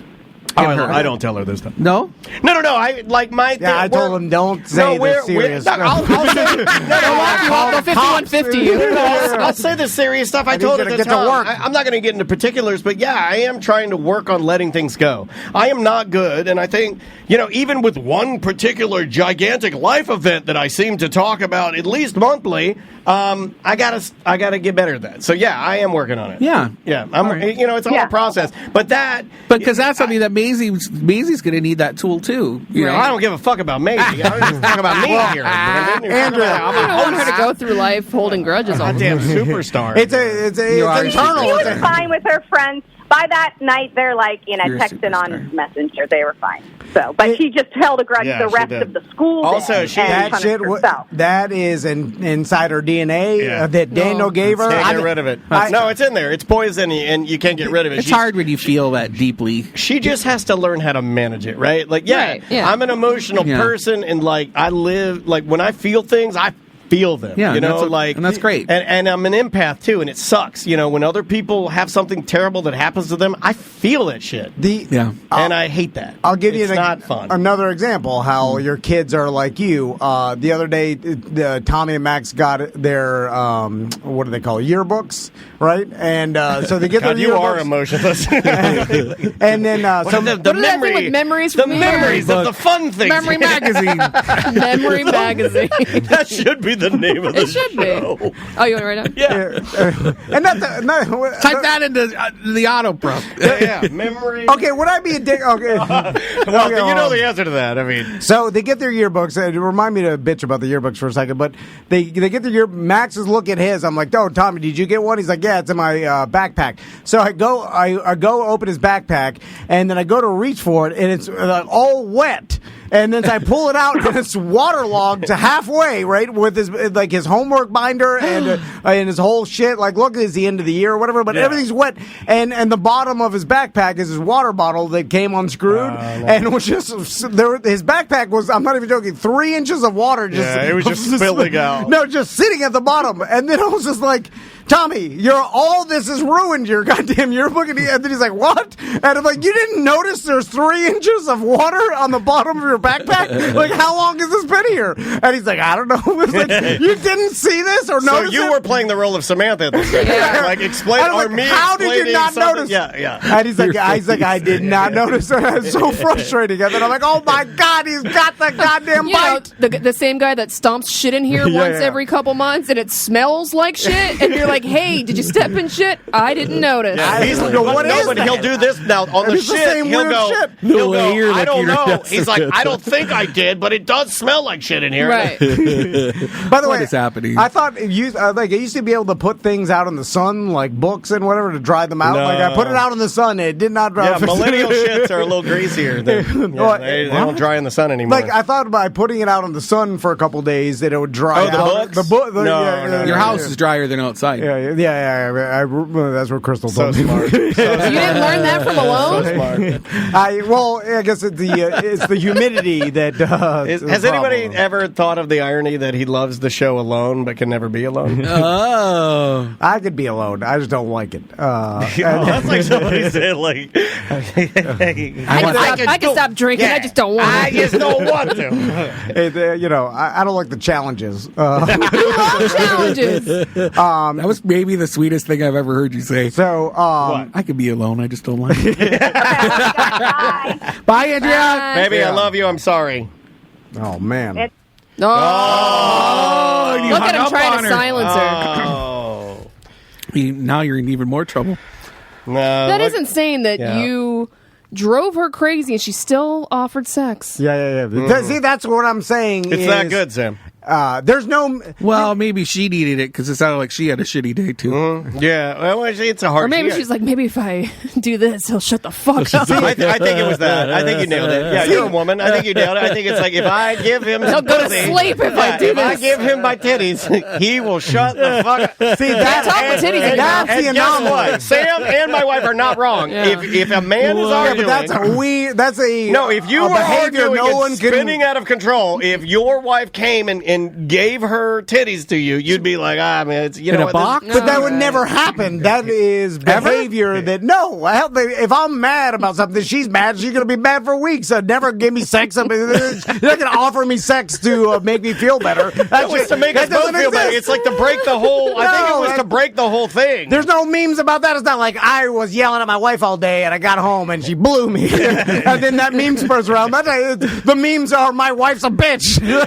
That's the memes on your algorithm. Well, that's the popular meme. Al On Bundy. your algorithm. I'm just- Straight people. Straight people. Brendan's like looking at us, and everything we're saying is foreign to him. What is that? Hold on. Is there Like any straight people like crazy. Is there any memes on Daniel's Scotty- TikTok that is like, my wife gave me a blowjob No. because I was a bitch or mean to her all there's day? tons of stories and possibly in the side chicks group of guys flipping out or acting like babies. Just fucking give them a blowjob, let them go to bed. Wow. That's It's good a thing. algorithm. It's a thing. That is an anomaly Call like me. a lizard. I don't think that's a popular thing, right? It can't I be. don't see it. Yeah. It's not on my It algorithm. happens to you. What are you talking about? No, but it's not on my algorithm, is what I'm saying. Oh, It's not okay. like I'm not That's flipping gotta through be seeing the a lot of anomaly. them. So I can't disagree with what he's saying. It's not like all of my friends are coming up to me and telling me that their wives are trying to calm them down with blowjobs. Nobody's saying that. I am the only person that has ever said that. Yeah. That's what I'm saying. I think it's got to be rare. And It's a if good I- partnership. Good partnership there. I mean, I don't know. I think she's like at her match. wits' end. She's trying to Well, do whatever she can. If it's Yeah, I like good that. on one side of it. It's worked before. It's clearly she's done it before. It's Didn't in you her hear the part in Rolodex. there earlier about there being 1 inch? It's not that hard, man. All right. Taking a break? Actually, we can just bring Marcus in. Yeah. Well, bring him. no, let's take a break and then bring him in Okay. for the last segment. All right. Let's do that. So- We'll do a long last segment Okay, then. perfect. All right, brand new music from The Rocket Summer. The name of the song is Sing at the Top. This is super creative and fun. You'll dig it. We'll be back with more A Mediocre Time with Tom and Dan right after this. 1-844-TOMNDAN show at TomandDan.com.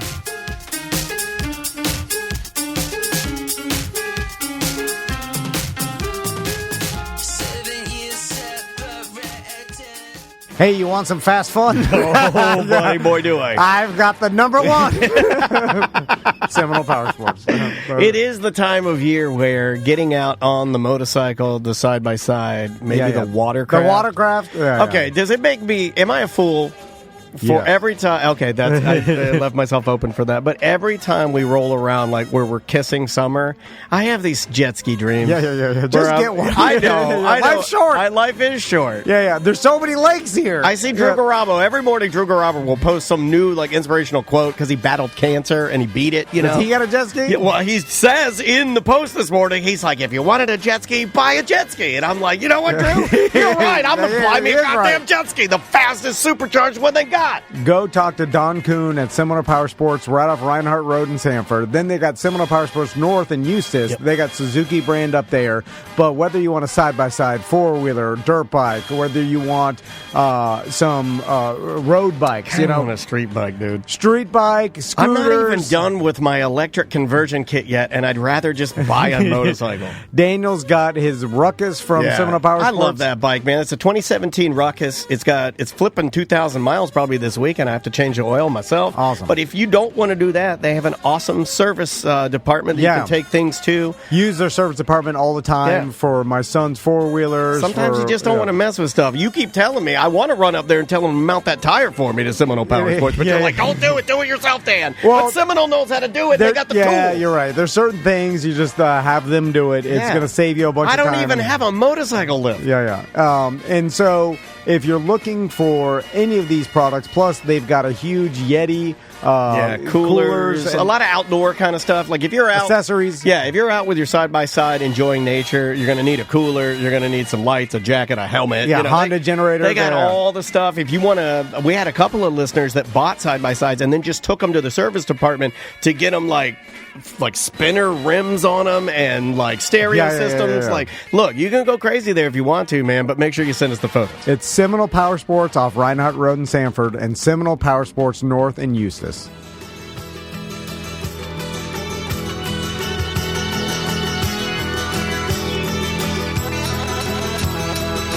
Got like a Beatles kind of a vibe. That is the Milk Carton Superstars. Or as I like to call them, Jim's band. Yes. Yeah. Jim from OCLS. The name of that song is The Last Pigeon in America. Welcome back to A Mediocre Time with Tom and Dan. I am going to have to fix our cameras, so if you have something to talk about here, that would be perfect. I want to promote the Villain Clothing promo code. Speaking of another good Father's Day gift, in fact, I think today they especially for Florida dads, Yeah, I mean, Villain, a bunch of surf apparel. They've got also these shorts and button-down shirts that match together. I forgot what he calls them, but their whole site has romper. They have overalls. Romper? Yeah. Is it a romper? You're a romper. Use promo code BDM, you get 20% off your order, and it'd be a nice Father's Day gift for the Florida dads out there. Check out villainclothing.com. That's VILLON clothing.com. So we're in the middle of Fringe Week. It's villainfl.com. Oh, God. Yeah. Is that what? We get every... If you search Villain Clothing on Google, it'll pop up. Anyway, so middle of Fringe Week, and we got an email from a person that came on here in 2019 to talk about Fringe. Perfect. Marcus Ryan is on the couch to talk about his show, Eat, Pray, Walk. How you doing, Marcus? Oh, hold on. Hold on, you've got his mic. Got my mic. Oh, now I can hear myself. That sounds great. We did it. All right. 2 first names. I'm great. Two middle names. Oh, yeah, they couldn't get the first one. Oh, so they were undecided. We got 2 middles, but not 2 middles make a first. Yeah, I was happy on your couch before. This is good. I'm on another couch. Typical Australian. You'll never get me out of here. I've moved in. We got booze, and I got a beer. It's 1 in the afternoon. I got a beer. This is better than going back to work, so I'm happy. So let's talk about the show Eat, Pray, Walk. It's about your journey, your pilgrimage, 621 miles through Spain and France, correct? Yes, and thanks for converting the distance for people, too. When you said 1,000 kilometers, he's a traditionalist. He likes what we do here. No, I have to. I just did the show in Tampa, and it was the first time I've done the show. I've done the show in Singapore and Geneva and Canada and Australia. So I've toured it around already, but this is the first time in the US, and I started the shows in Tampa, and I realized, kilometers. Okay. So, well, they don't know any form of measurement in Tampa. Their measurement is in street chickens. Yeah. No, I've converted it to... Take that, Tampa. I converted it's about 10,000 football fields that I walked. Wow. NFL fields, obviously. It's about, I think it was 100,000 stretch Hummers or something. And you did what, 7? 6.6 million hot dogs I walked across. There's a bunch of those trails. Right? In Spain, there's a bunch of those trails. It's called the Camino de Santiago. Yeah, El Camino. El Camino, yeah. So there was a movie... That's the school. Yeah. I was thinking that's a car. Yeah. So there's a film called The Way, which Martin Sheen was in. Emilio Estevez produced, and it's a crap film. It's a piece of shit. So a lot of people go to do the walk because of that, because they've seen that movie. Okay. And it's this Spanish. It's traditionally a religious pilgrimage. A lot of people do it now because of spiritual reasons. Someone died, or they want to find themselves. And I did it because I'm self-employed, and I had nothing to do. I was just I'll go for a walk. Well, there's a lot of people like that too who do the trail. Well, there are, and a lot of people do it to hook up, and a lot of people go to break up. And wait, they do it to get laid? I mean, wouldn't it? I mean, that's extreme. I mean, a couple of people had affairs on that trip. Yeah. So hey. Backpackers. There's a lot of trail people. These are career. The Appalachian Trail. Yeah. There's other trails. I mean, people that have dirty genitals love rubbing them together. They love it. Hey, 4 times Burning Man. I tell you. They like it dusty. So, Marcus, when you're preparing to do this, what's some of the preparation you even have to do? How much money do you need? Or what? That would be my number one question. Is like the money. Well, or just preparation, what it's not 5-star resort. You're not walking with a Gucci bag, right? But do you start out with do you budget it? Like, do you do like any other company or person would do? Like, my budget is 1,500. No, I've never budgeted in life. I've always been the person that I'm least responsible person for giving any advice on travel, even though I've traveled probably the most. Yeah, like you're the guy that stops in here once a year to tell us about. He's our most traveled guest. I love adventures, and this is an adventure. I feel like, in a weird way, if you were to get the prompt for Midjourney and type in what you think you would want to do if you were a single man. I'm serious. Yeah. If you were a single man, no family, I know that's your favorite. But what he's doing, you look at him and you're like, this guy's doing the thing I admire, right? He's doing your dream job. I say that because I only fantasize about the good parts, and I forget about all the loneliness and the goddamn mosquitoes. Yeah, but that doesn't matter to you because you don't have emotions. No, but I do get lonely. Not many mosquitoes, It's like dry. Mountain trails. I knew I shouldn't have said that. So, Marcus, where do you start? And then, describe the actual journey as far as, I'm sure it goes through some towns, and from what I saw on your Instagram, there's a lot of just woods you're walking through. Yeah, and it's scary too. It's middle of you get up at 5 in the morning to walk because it's super hot in the daytime. So you want to walk early in the day to get rid of, to get through a big distance before it gets really hot. So you walk with a flashlight on your head to get started, and then you go through the woods. God. Oh, well, it's, you're getting up early. You don't want to hold a flashlight. Dorks hold flashlights. Cool trail people have it on their head. Mine's on the head. Who are you trying to convince, me or you? So, Marcus, I made the mistake. I had a flashlight on my head. So many people trying to. Do you watch it? Just never watch it. That's why I kept hooking up all the way. Bunch of random dudes jumping on my head. I've never been teabagged so much. So many lonely nights. What kind of supplies are you bringing? How big is your backpack? Did you just Harry brought a flashlight? No, there's got to be you got to travel light. Sleeping bag? What do you bring? No sleeping bag. You basically take 1/8 of your body weight. So You carry pretty much nothing on your back. You have two changes of clothes, and you wash every 2 days of your washing. And you take 2 pairs of shoes, 1 pair of flip-flops, and then you take like a little dry towel maybe. And like people try and lower their weight so much that they'll cut their toothbrushes in half. They sort of really, really minimalize what they've got. That's not going to matter, really. Well, you're not going to get to like mile 2,000 and be like travel ones now. Yeah, I know. God, I should have cut my toothbrush. But it's also 8 more ounces. They're going to do nothing. The pilgrimage is religious in nature, right? Like so, like it was originally. So it was like a network of trails where you could design and visit like relics, right? And I think the holy sites. Well, I think factually, and please don't Google this, but there was a guy. His name was Saint Tiago, and so he went to go catch up with Jesus, and Jesus was busy. He was tied up that weekend. And he's like, bloody hell, Jesus, we're going to have a bender. And so he went home. He died on the way home. And then he became a saint because of it, right? Okay. So that's where it all stems from. Are you repeating that journey? People are trying to repeat his journey. Yeah. And is the goal to die just like him? I believe so. There's people there's people carry the crosses. People do the whipping. Like there's real devout Christians who do it. And do these people, okay, if you're walking the trail and do you wear like a ceremonial diaper to be like to make yourself look? I mean, like if I were going to do the whipping, do it barefoot, and right? if I were going to do I would. Yeah, but I'm just telling you guys right now. I'm carrying the cross. I got the ceremonial Jesus diaper on. I'm bleeding. I have a crown of thorns on my head.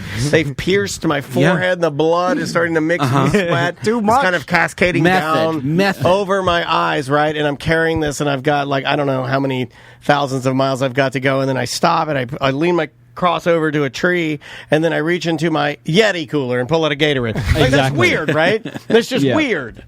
So they do that though. They break the third wall of like this is so ceremonial, but then I have to stop and eat like a gel pack or like a granola bar. It's like when you see monks, like Buddhist, they're on vacation somewhere, and then they've got their full gown, they've got the shaved head, and then they pull out their iPhone out of there. Yeah, it's weird. This is weird. Smoking a cigarette. I do like that. Would have been better. Yeah, smoking a cigarette, the cross is leaning against a tree. Yeah. You've got a lot more to do. So, Marcus, we're real people. When you start your journey, there's always a point, and I hear this because we've interviewed a lot of people that have done these journeys or these long adventures. You're obsessed with it.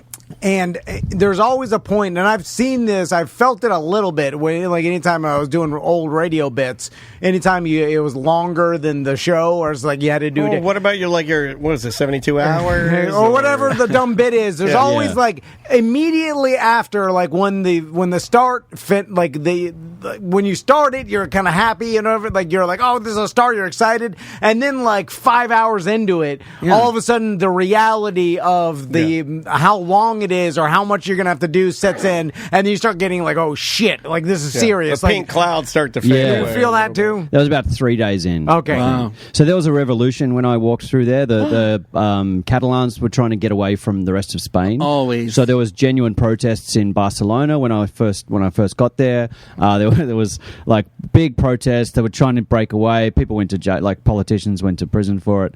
And so there was riots on every like town I went through. Are you just like, how close are you to the riots? Because I feel like on this journey, if you told me, hey, Dan, they're going to be riots, you'll be fine. You'll get to observe the riots. You won't be hurt.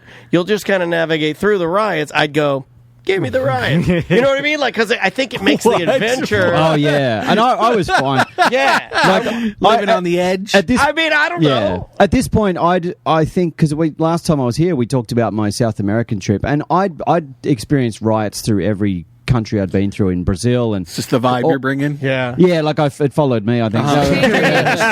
Marcus Riot. Yeah, Marcus Riot. There we go. So sounds like a wrestler. We need a sound effect. So that, I think in Spain, they're riot. Their skills aren't rioting. They're more just like, let's have a little protest. But then there was nothing dangerous going on. Yeah, it was fine. It was more of a big celebration. Any reason to get out and hang around with the flag? Why not? Why do you do? By the way, for the party. party, or do you do it for? Sorry. Well, no, I was just going to say real quick while the chat room says his show would be mega interesting. That's a perfect time for me to plug your show. Hell yeah. Which you can go and see. Which venue are you in? Red. Go see him at the Red venue. Get your button first. Multiple shows on just about every day. It's called Marcus Ryan Eat, Pray, Walk. Yeah. I started last night. It was great. It was a good show. How'd it go? Yeah, really good. Yeah, I've changed a bit since Tampa. In Tampa, people don't know as many things. Yeah. That's what I said. Yeah, it's a different animal. I had to over-explain a lot of things, and that was fine. Marcus, they're not Tampa, world travelers; they're space travelers. Oh well, Orlando's a bit more international, right? So in Tampa, I come out 5 minutes before my show starts just to talk to the crowd, so they can understand my accent. I'm like, where's all right, he from? so this is how I talk, just so you go, just to get people used to it. You have to do a warm up for your voice. Wow, it's more of an intro, to familiarize a little bit, yeah. Because honestly, sometimes you come out and people are just like, "Where's that from? Who's it?" You know, they can't hear anything you're saying. They're not listening to what you actually. He's white Chinese. White Chinese. Get him! Well, that's the second part they say. The first part is what you are. The second part is always get them. Oh my God. So while we're talking about Chinese, I'm looking at buying a house here as well. It's not for me, but a Chinese guy gave me some cash. He wants me to buy it. So. Topical. They don't let that. It's not allowed anymore. That was too serious. At least that's what I think he said. I got no understanding. My wife just sold 2 houses to some it was someone in China. They're signing a bill to make that what illegal. You're saying is you're aiding the communists. It's just you sell a house to whoever is the highest bidder. Out of state buyers are not going to be allowed. Like they're signing. Are they doing that? Are they? Yeah. That's what I heard the other day. That no Chinese person can own house, or even if they're citizens here, they can't own a house in Orlando within certain distance of just Florida political area. God, Florida, is it? My dad's daddy doesn't even get to see that. A lot of Brazilians buy houses here. My dad would be like, you'd be like foreign nationals. Well, because which is interesting because there's a visa that if you have to like buy in, I don't know. It's not interesting. I'll shut up. But it's like investment. You're not buying it to live here. It's not like a Chinese family's living here. It's an investment. You're just buying up investment properties. Well, if you own property or you own a business, it was easier to get a green card or it's not even a green card. It's called a foreign investor visa or something. Like there was a French cafe that was downtown, and in order for them to live here, they had to own a business.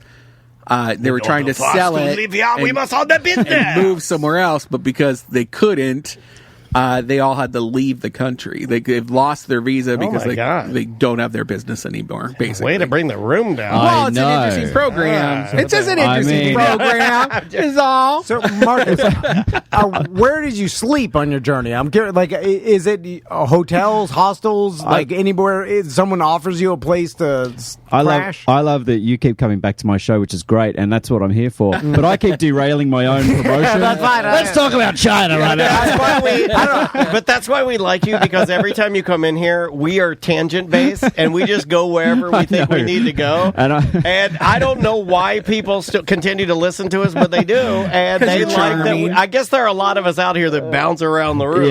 I'm certain I'm ADHD. I just never went to the thing to get looked at. I'm like, all right, now talk about the thing. There's no time.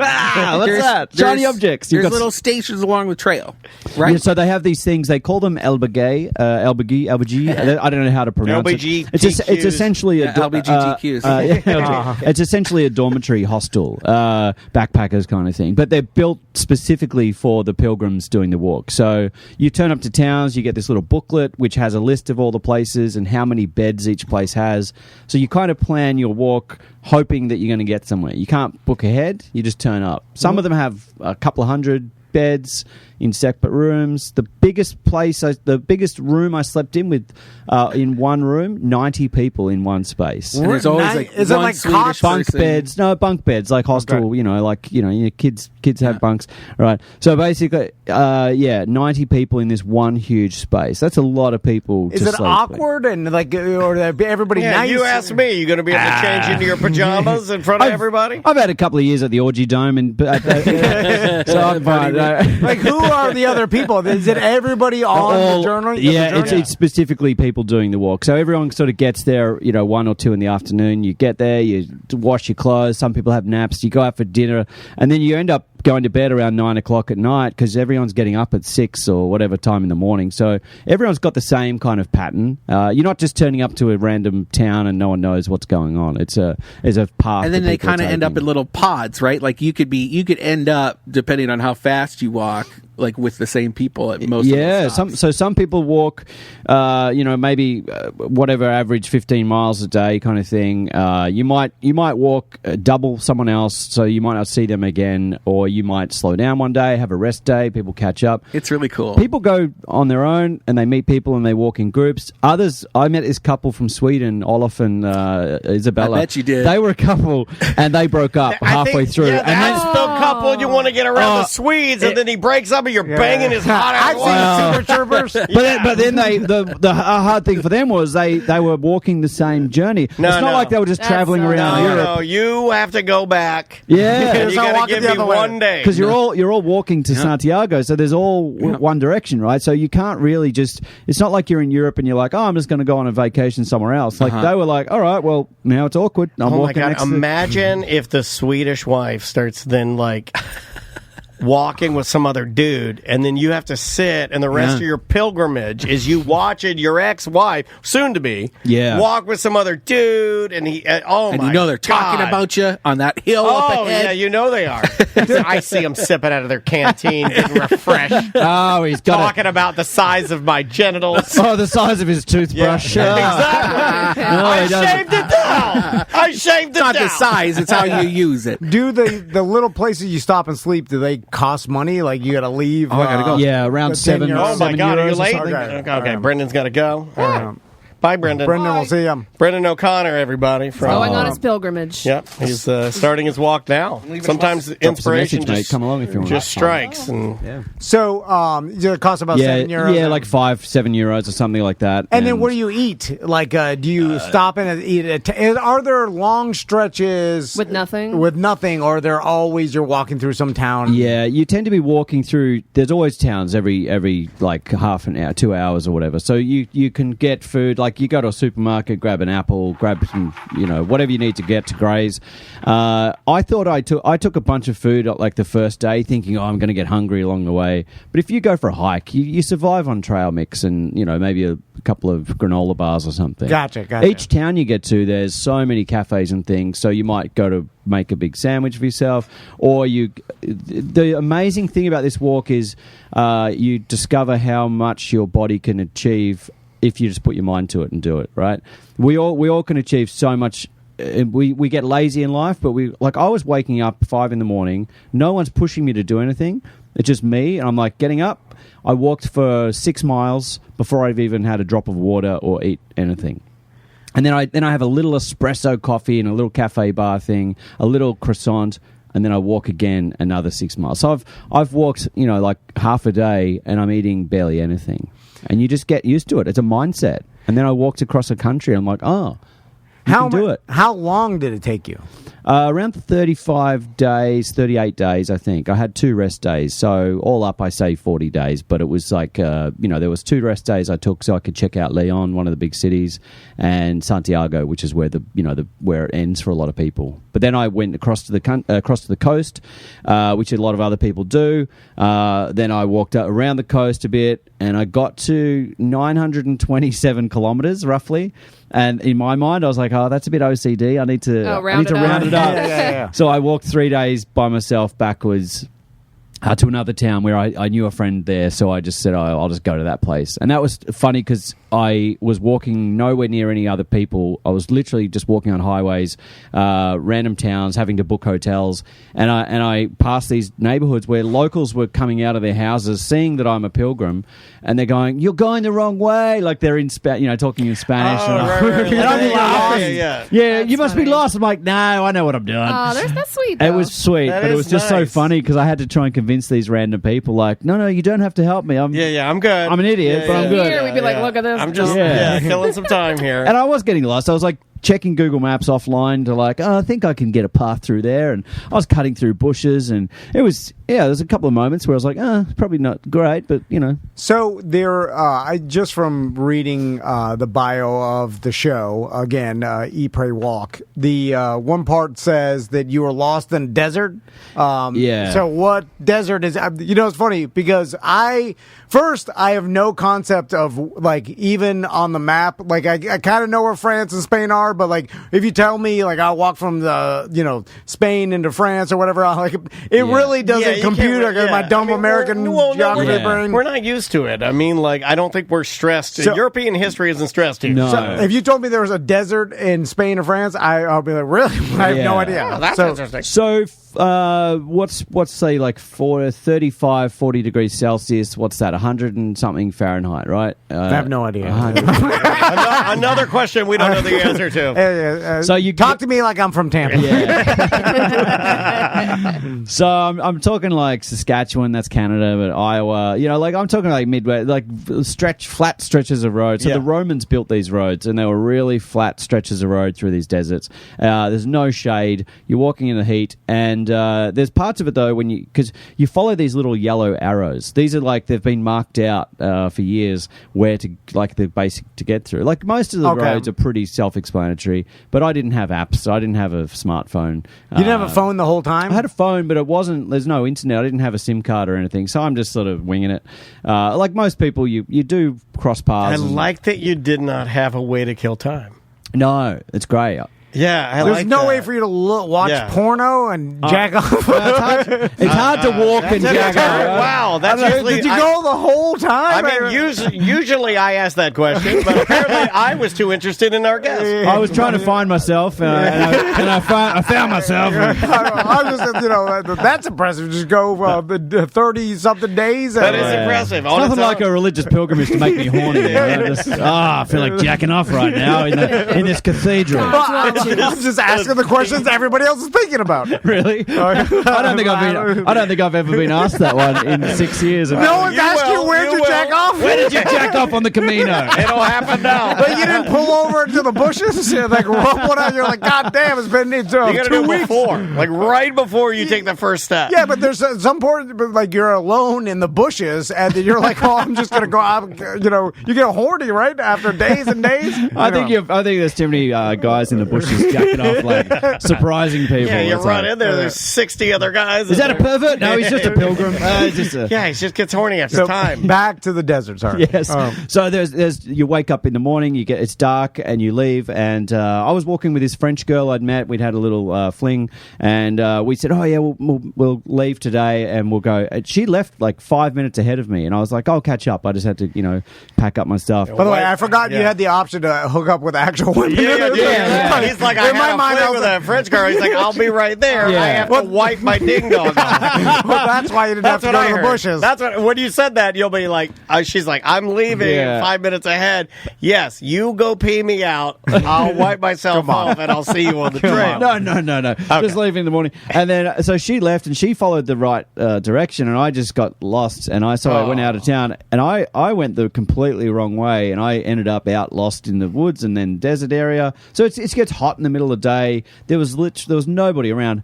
Not lost in the sense of I'm in the Sahara Desert, with days of walking with no civilization, but lost in the sense of I don't know where I'm going, which direction. I could go to someone's house and get a taxi or something, but I got to walk it. Like you get so stubborn and fixed on your ways. Like, no, I'll figure this out. But anyway, I lost that girl because she ended up staying at a town that I didn't get to, and I was somewhere else, and so we didn't see each other for about a week. And that's crazy. Yeah.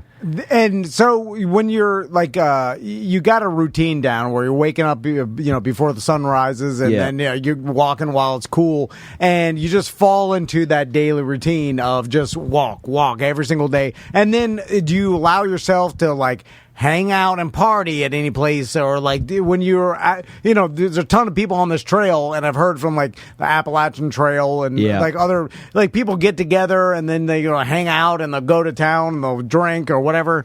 Yeah, let's go to town. That's what they do, I think. This is the great thing about the Spanish is they love little fiestas, and they've got these plazas that are just like there's always something going on, little events happening. So there's live music going on in the streets, bars, all the laneways of bars and stuff, tapas bars. It's such a good atmosphere. So there's always something going on. The problem with the accommodation you stay in, they have a curfew at 10 p.m. So, and they hate the people that are staying there. Like, because we get there late, they lock the doors, we're bashing on the doors, trying to climb fences to get in. We're like, you guys have, the only reason you're open is because of us. Why the curfew? Just for safety reasons? I don't know. Some of them are run by nunneries, some of them are run by, volunteers and things. So they just have a strict rule, and it's just quite amusing when you turn up drunk at 10 o'clock and like, let me into my bed. Will they, keep you out there or refuse? It has happened, yeah. And you just sleep out and outside? Yeah, I was actually chatting to a girl once in a bar in Leon, I think, and I was like, sorry, I've got to go. I have to leave. I've got to go to bed in my dorm. Because if you don't get there in time, you're sleeping on the streets, right? God, I mean, there's crazy. There's no stop. Like, I could have just stayed there and just hung out for a couple of days. It doesn't, there's no race to get to the other end. It's just up to you what you want to do. So you get in a mindset where you just want to walk every day. That's amazing, though, how your brain just goes, yep, I have to keep walking. That's Question from the chat room. Dan Paul wants to know that are there lifers on the trail, like people that's what they do and they're just going to stay there until they die? I met a guy from Denmark. He's about 70-something, and he wore this huge cloak. It was like a big curtain, kind of thick fabric, and he smoked a pipe. He'd done it 7 times. Like, he comes back every year. So there's people that do this same thing each year. Some people do different routes. There's one from Portugal. There's one. People come from. I met a guy who walked from Geneva in Switzerland. So he'd walked 2,000 kilometers before I've even met him. Good Lord, it's crazy. So people do it every year. Others do it, just once, and that's enough. Is there any danger in, do people warn you of, hey, be careful of pickpockets, or people steal your bag? I don't know. Is there any danger at all? Watch out for the feral children. There's potentially dangers. I mean, I think I've heard that one person actually was assaulted on the walk, years ago, which wasn't a good thing, obviously. But jacking off in the bushes. Yeah. No, I think. Well, one person assaulted years ago is not that dangerous. Statistically, yeah. Sure. But otherwise, there's no the wildlife. There's no crazy. There's no bears and cougars in Spain. Yeah. You're dealing with injuries mostly. Tendinitis is probably the worst thing that happened to me. It's just your legs are stuffed. You can't move. The only thing to recover is rest, and I don't want to rest when I'm walking every day. I'm like, no, got to keep moving. Oh, it's like Tom and his hands. That's why I have that armband, is because I can't stop jacking up. I'm like, I don't want to stop. I knew that's what it was. So you get blisters. You get it. Like, a lot of people give up. Some people have died along the way. Oh my God! It's we die of a natural cause. Sure. But a lot of people are. The average age is probably 60 something, right? So there's a lot of older people doing it because they got time to do it as well, right? Younger people aren't doing it because it's not necessarily a Kentucky tour. It's not TikTok. It's the exact opposite. Yeah. So what's the worst part about it? When do you say God, this is sick of this? Yeah. How many different sort of pilgrimages have you been on? I think I've done it. That's the first one and probably the last. You think so? That's it? I'll do something similar in the future. My next plan, the good thing last night, my show ran a little bit early, which was fun, but I had a Q&A after my show, and some people were asking me, what's the next adventure for you? And I said, I'm probably going to cycle New Zealand. So I want to cycle the length of a country. I think North and South Island of New Zealand would be a good thing because there's a lot of mountains and a lot of, it's cool scenery, and do gigs along the way and raise money for a charity.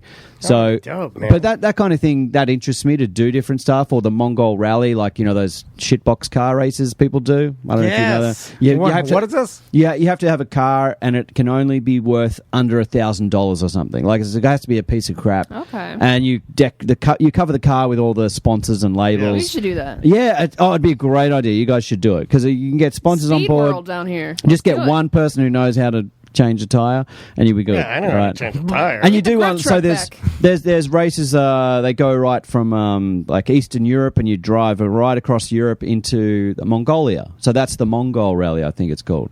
There's one. Can you imagine if Tom and Dan do the Mongol Rally? The Dakar Rally, I think, goes from Bolivia somewhere down into somewhere South Central America. Yeah, there's a lot of these. I find them all fascinating because there's too. There's the gumball rally. They're all part of it. Then there's like that from Key West to Alaska or whatever it is. Like that's a motorcycle trail. There's a bunch of different ones. All these things, and like people are drawn to doing it, and that's kind of leads me to my next question, Marcus. Is when you do something like this, what do you get out of it? Like, because I'm sure when it's all said and done, you reflect on it.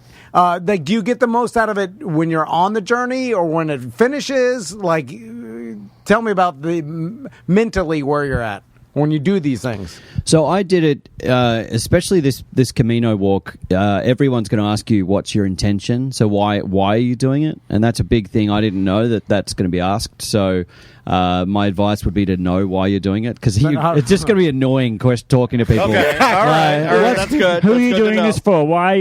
Did you lose someone? Are you spreading their ashes? Because people want a reason, right? Yeah. Which you didn't have one going. They're like, I have a reason. What's yours? Yeah. It's like that. It's like asking someone what their tattoo means. And they get angry. The worst question. And they almost get really angry at you if you haven't, I'm Forrest Gump. I just went for a walk. And that was pretty much it. I was like, why are you here? By the way, Tom asks why anybody does anything all the time. All the time. Even if it's a common hobby. I want someone to Why? Why do you do it? Yeah. I need to know their intention. But so afterwards, I looked back at it and I thought about it. No, there was really no intention besides the fact that I like to do random things to just create stories and experience. Yeah. It's more about experience. I didn't do it thinking I would have a show out of it either. Like there was no reason to go, I'll write a show about this. Were you keeping like a journal or anything? So I made the mistake, which it was not a mistake because I knew I would not have kept a journal if I didn't take it, but I carried my laptop with me, which is a huge amount of weight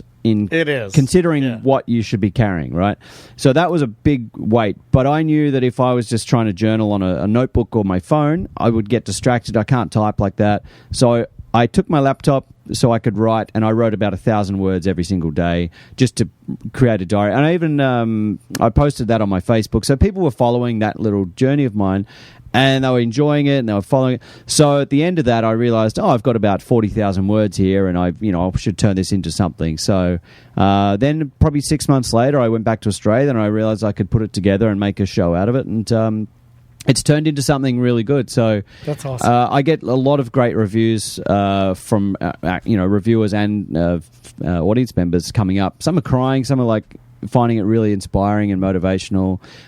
Some are jerking off in the So I had to you gotta have that for guys like Tom. Had to take the emotion away for well, it. he has to leave any performance he's watching. You know what it is, Marcus? He's like, I gotta go jerk off. I'm too crazy. It's just for the rest of humanity, for the most part, we all just live these, quote unquote normal lives where you have a job, you get the weekends off, you go through the grind of life, right? Yeah. And then when you do something abnormal like this, I think it's like people are fascinated with it. They're like, well, shit, that sounds like something so far beyond what I'm doing in my life. Why? A lot of people go, why would you do that? Yeah. But then people, I don't know. The never-ending cycle continues. Like for me, don't you want stability? Yeah. I'm attracted to that because it is freeing and you have no time constraint of when this is finished. There's no reason for it. Like all these things together is like just a true spontaneous adventure for no reason other than to collect life experience, which is the most valuable thing you can have in life because we're at the end of it. True. That's all we have. All the money and shit you can't take with you. Exactly. It's like, look what I experienced. And I think a lot of people like that, although it's hard to push yourself to do, and sometimes it's impossible. Like most of us can't just go fucking walk a trail. We have jobs and families and stuff, so we live vicariously through you, Marcus. process where you did that, and then we tell ourselves like, I can do it, but we never do. Well, it. We're not strong enough. And I live vicariously through my friends as well, who have kids and have a mortgage and have all. I'm like, oh, how do you pay off that?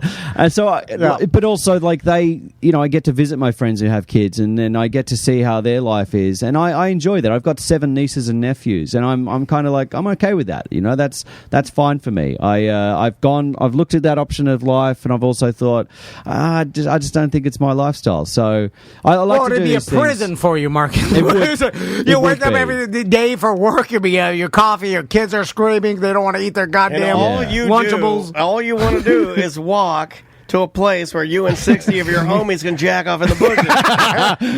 It's hard to jack off, when you got kids running around. Like, get these kids out of here, man. I'm horny. Now, back to the money thing, because so that each hostel or the place you stay at is €7. So there had to have been, you need a baseline of money to survive, right? Yeah. So you did have that, and did you get close to running out, or was there... No, Can you make anything on the trip? No, but it wasn't it's not like a game of, it wasn't like The Amazing Race or something. I wasn't given a budget at the start, and I had a credit card and I have money, so I have worked before it. I knew leading up to it, I wasn't broken, this is I need to do this to survive. I knew I've got money, I'll take a month off and I'll travel. So I'd been working at the Edinburgh Fringe Festival. I was doing shows there for a month, which was, as far as preparation goes, this is exactly what I did. So totally not what you should do. I worked 2 shows a day in Edinburgh for 25 days in a row, 2 one-hour shows I was performing. And in Scotland, you're drinking all night, you're eating deep fried food. Then I went to the south of France for the first week of September with my girlfriend at the time. We drank wine, we went to a wedding, ate all the cheese, and then we broke up just before I went to the walk. So, that was great preparation, physically and mentally. And I borrowed some shoes. I had a cheap backpack I bought in Asia, a fake North Face bag. That broke 3 days into the walk, the strap. I'm not, I wasn't a fit person. I have a good metabolism, but so I don't look like I'm, I might look like I work out sometimes, but I'm just I just get by. So you don't have to be really fully trained. It's just a mindset sometimes. Do you ever flip the switch and choose to travel in the extreme opposite of this? Do you ever go and book a sandals resort? Yeah. Would you ever? Hedonism. Because it's a completely different... Cruise ship. It's a different experience, right? Would you ever get first class flight to a place and then you're up at the you're in the penthouse and because there is, they both have their you go to a resort, merit. You never leave the resort. It's gated off. You just go to the pool every day. Tired of walking. The idea of sitting in a resort or even just laying on a beach chair and just sitting there, I'd be bored after 10 minutes. So I wouldn't know what to do. I'd have to get up and move around. So I think I flew from I have stayed in nice places. I used to do gigs in Southeast Asia, and the company they would fly you from. I flew from London to Bangkok, and they put us up in these they're fully sponsored by all these 5-star hotels. We got premium economy flights there. It was really nice, lounge passes. But when we're in these hotels, me and these other comedians, we're doing 20 minutes of dick jokes a night. That's what our job was. And you get to the hotel room, and we're all lined up in the corridor about to open our hotel room doors, and we go. When you look in and we all just walk back out and go, I think they've given us the wrong room. We were in suites, and I could have slept on the couch in the foyer of the suite I was staying in. And it'd been nicer than most places you stay in. And then rented out my actual bed to someone else. I don't need that, But I flew... It's Crocodile Dundee sleeping on the floor because he's not used to the soft bed. Exactly, That's insulting to our guests. I don't... I understood him. He's like Crocodile Dundee, Dan. He sleeps on the floor. Ask him about his knife.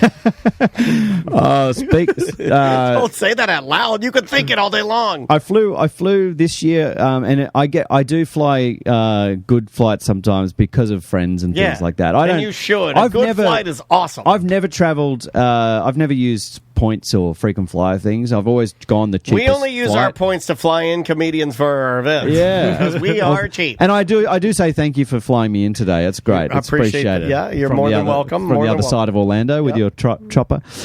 No, I flew Australia to LA this year a few weeks ago with Qantas, and it was business class flight. And that's because a friend of mine works for Qantas, and he asked me last year randomly, "Do you want to be on my staff travel?" And I said, like a buddy "Sure." pass. Yeah. I said, "Sure. Do you need a blowjob? Like, what? How is this? What's the transaction?" Yeah, let's do it. And he goes, "No, I've just got like family, but they're all got kids, and they would never fly standby because they don't have the time. You know, like to have four, a wife and husband and two kids." Flying standby, they have to be ready to go. It's cancelled, so they can't plan a week holiday on that. So I was like, he goes, "No, you'll be right. You know how to travel." I said, "Cool."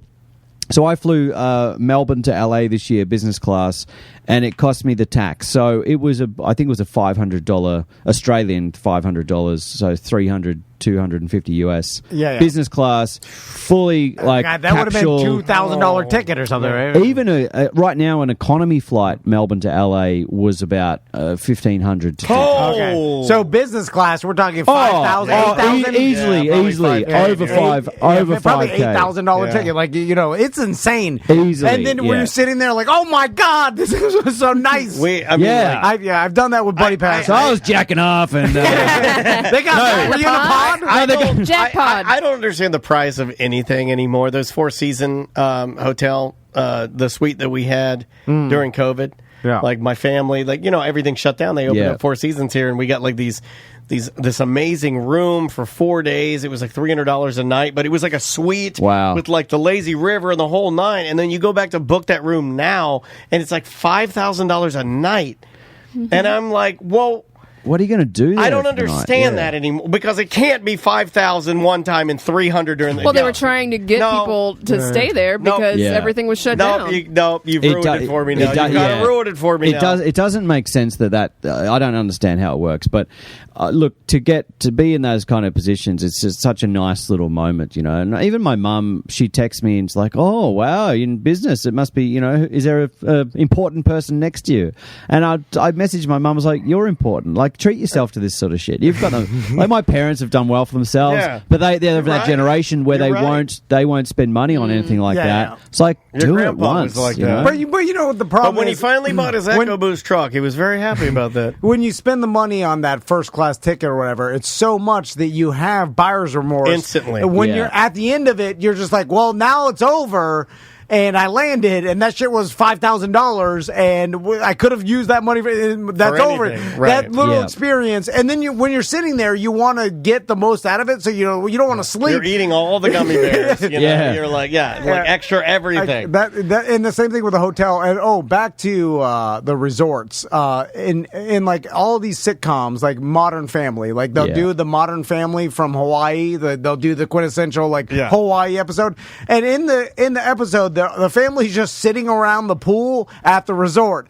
And it would bother me so much because I'm like, you're in Hawaii and you're just sitting around the pool at the resort. Like, you got to go experience. Why'd you fly here to sit around the pool at the Hawaiian resort? I know. My first time in Hawaii, I hitchhiked around to North Shore, and I was just jumped in the back of some guy's pickup truck, and like that kind of stuff. That's an adventure. That's an adventure, you know. Then I got picked up by someone, and it was great fun. Like, I had some stories to tell. So then I went skydiving up in North Shore and Waimea Bay, I think it's called.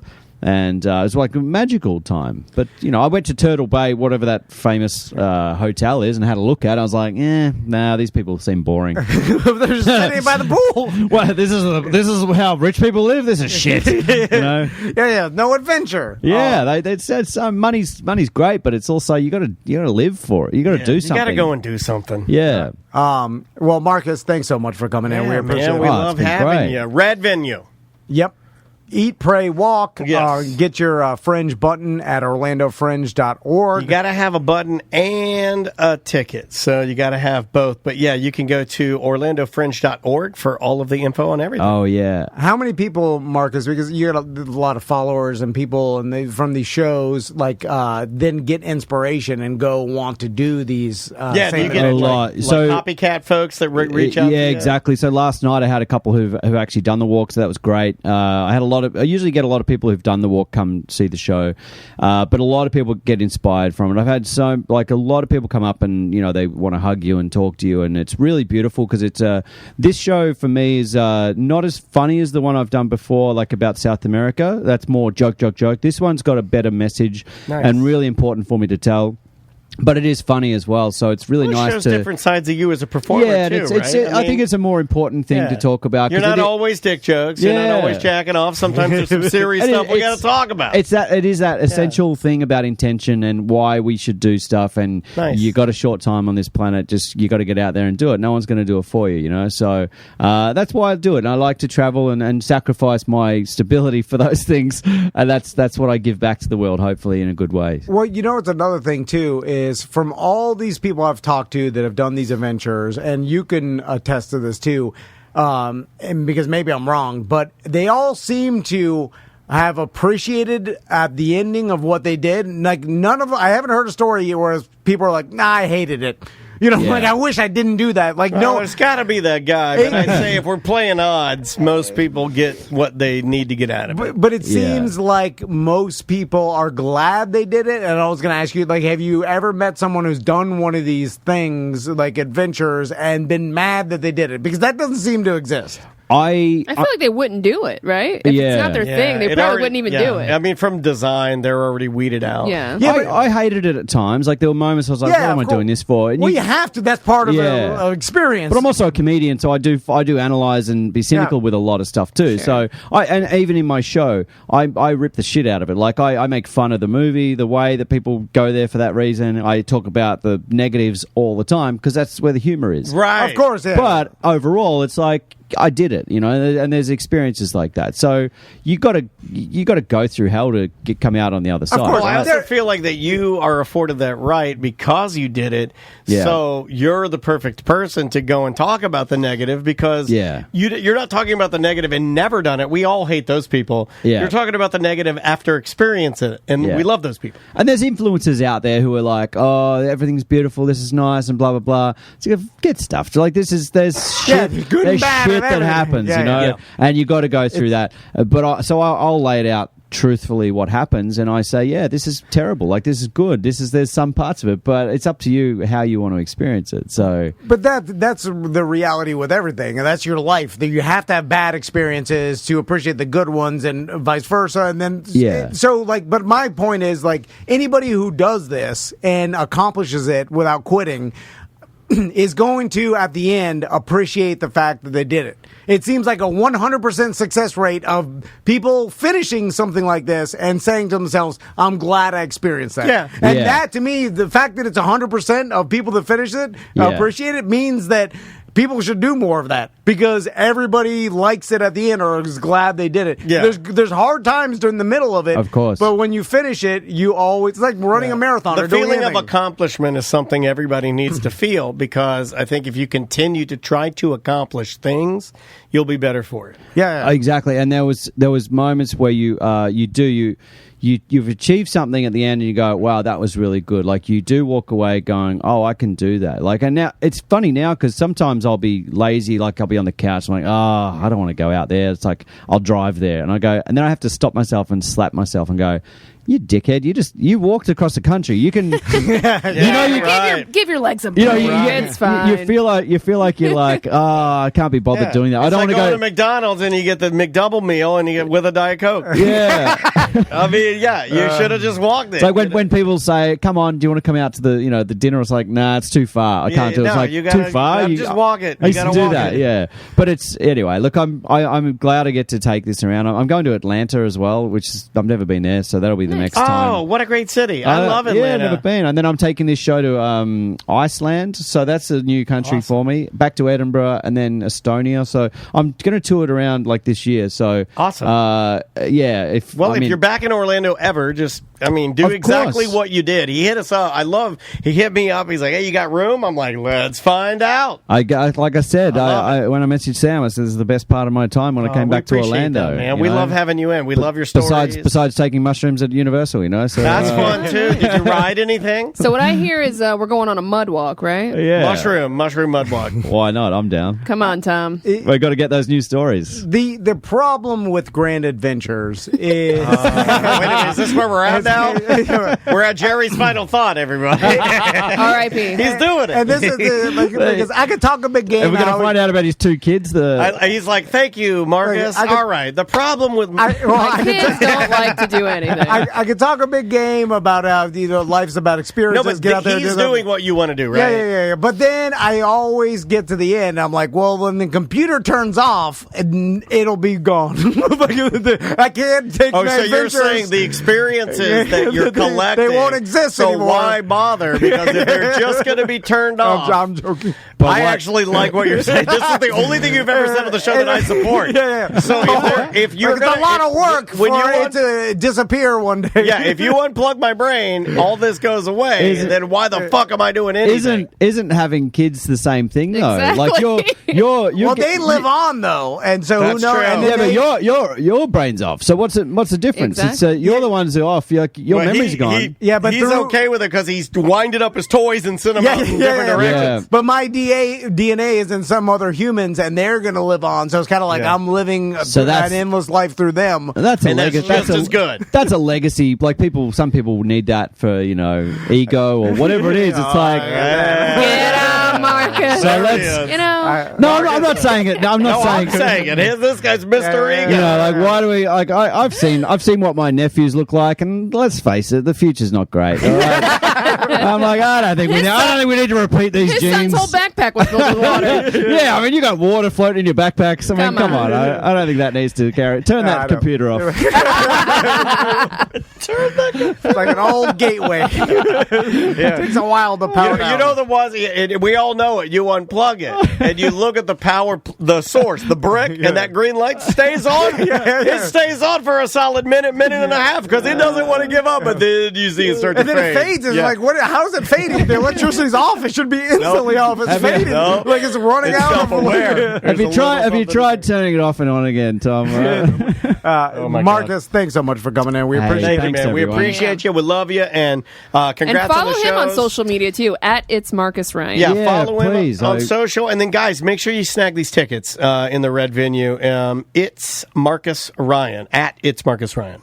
Yes, please do. For all things social, I think. Send your friends who you know in Iceland and Atlanta to come and see me. We can handle Atlanta. Iceland, no. Oh, really? Atlanta, a few. I don't know. A handful. Never been to Atlanta. I don't know anyone, so that'd be great. Food's good, man. Food's good? Yeah, but it's going to be Southern, so, Hey, I'm down. I'm good. I was just in New Orleans, so it's a jazz fest. Great time. You'll be just fine. You'll be just fine. Are we out of here? Are we done? Yep. Samantha, you get Semantics. Well, we have you heard about this one coming out what are you this doing? Sunday. What are you doing? Derek did a story that I was not familiar with. You guys know about like Deflategate and stuff like that. Well, there was a Spygate with Formula One that he tells me about. So oh, really? Formula One? Yeah. Interesting. Man, when you're a Formula One fan, you got money. I got to get into the high-end race cars. I want to get into horse racing and high-end race cars. Because that's when people see, they're like, what sports do you follow? And you go, horse racing. F1. Cricket. Just get into gambling. You can do it all. No. He's obsessed. No. Are you into that world too? No. I've been offered to do gambling commercials as an actor, but I was like, no, I have some morals. Love to do. It's up to the people. You're just promoting it. Sam wants to switch more. You're just like, hey, you want to do a parlay? I mean, even though there's big, you're going to lose your money. But I'm being paid by DraftKings. I'm going to talk about it. I had an agent, and they said, do you want to do an ad for was it about $1,000 to promote a sports bet or something, some commercial? And I was like, no, I'm not doing that. It's ridiculous. And then they came back a couple of months later. This next ad's for gambling is $5,000. I'm like, ooh, losing my morals. And then the next one's like, it's a $30,000 commercial. I was like, all all right. Yeah. I'm betting on this one. I'm betting on it. They're only getting bigger, man, because that is... gambling's fine. It adds, all of a sudden, I'm okay with it. All right? no, I'm just saying it's all these about people becoming addicted and losing their goddamn kids' college funds. Yeah. That rarely happens. You have There's a lot of fat dads. In Australia, you have to have there's gambling They're ads. strict on it, There's yeah. constantly gambling commercials now for sport, and it's ridiculous. But then all the ads have this thing now. The warnings. If you Say have a afterwards, problem. by the way, Yeah. have you betting too much? And it's like, just don't do the ads. Like you're trying to sell the ad, and then you have to put this on the end. Like They do that here in the Yeah, United States they've too. started where doing them here. I hate how you have to read off a bunch of in Arizona 4445. You have to read out the whole number, and the whole end of the commercial is where, and then the telephone number. I'm like, we have the fucking internet. This is your hobby. Plus, This one's is your hobby. This is what you love. no one's listening to this and be like, oh, right, this. I didn't know where to find the number. a real gambler's listening to those numbers, going, "Oh, they're my lucky numbers." Yeah. Exactly. I'm going to Those play. are good numbers. I'm going to run them. Let's run them. That's hilarious. All right, we will leave for today. We I forgot will. how to end the show. We will leave I never for know how to today. end. You started them. We'll get out of here. Well, Daniel's better at the outros. You're one of the best, and you're not bad. Forget about it. Go see Tom at Ailstone Pizza. Ailstone Pizza, wow. I'll be there. Ailstone Brewery. We got you. We're running your break. Oh, God, I forgot to do that. I thought I was just going to sit by my pool today. That's what I wanted to do nothing. And I forgot I was going to. My family's going to see you. I'm like, I don't want to go to that shit. All right. We will see you next week. Well, wait a minute. I can't publish that. It's mediocre.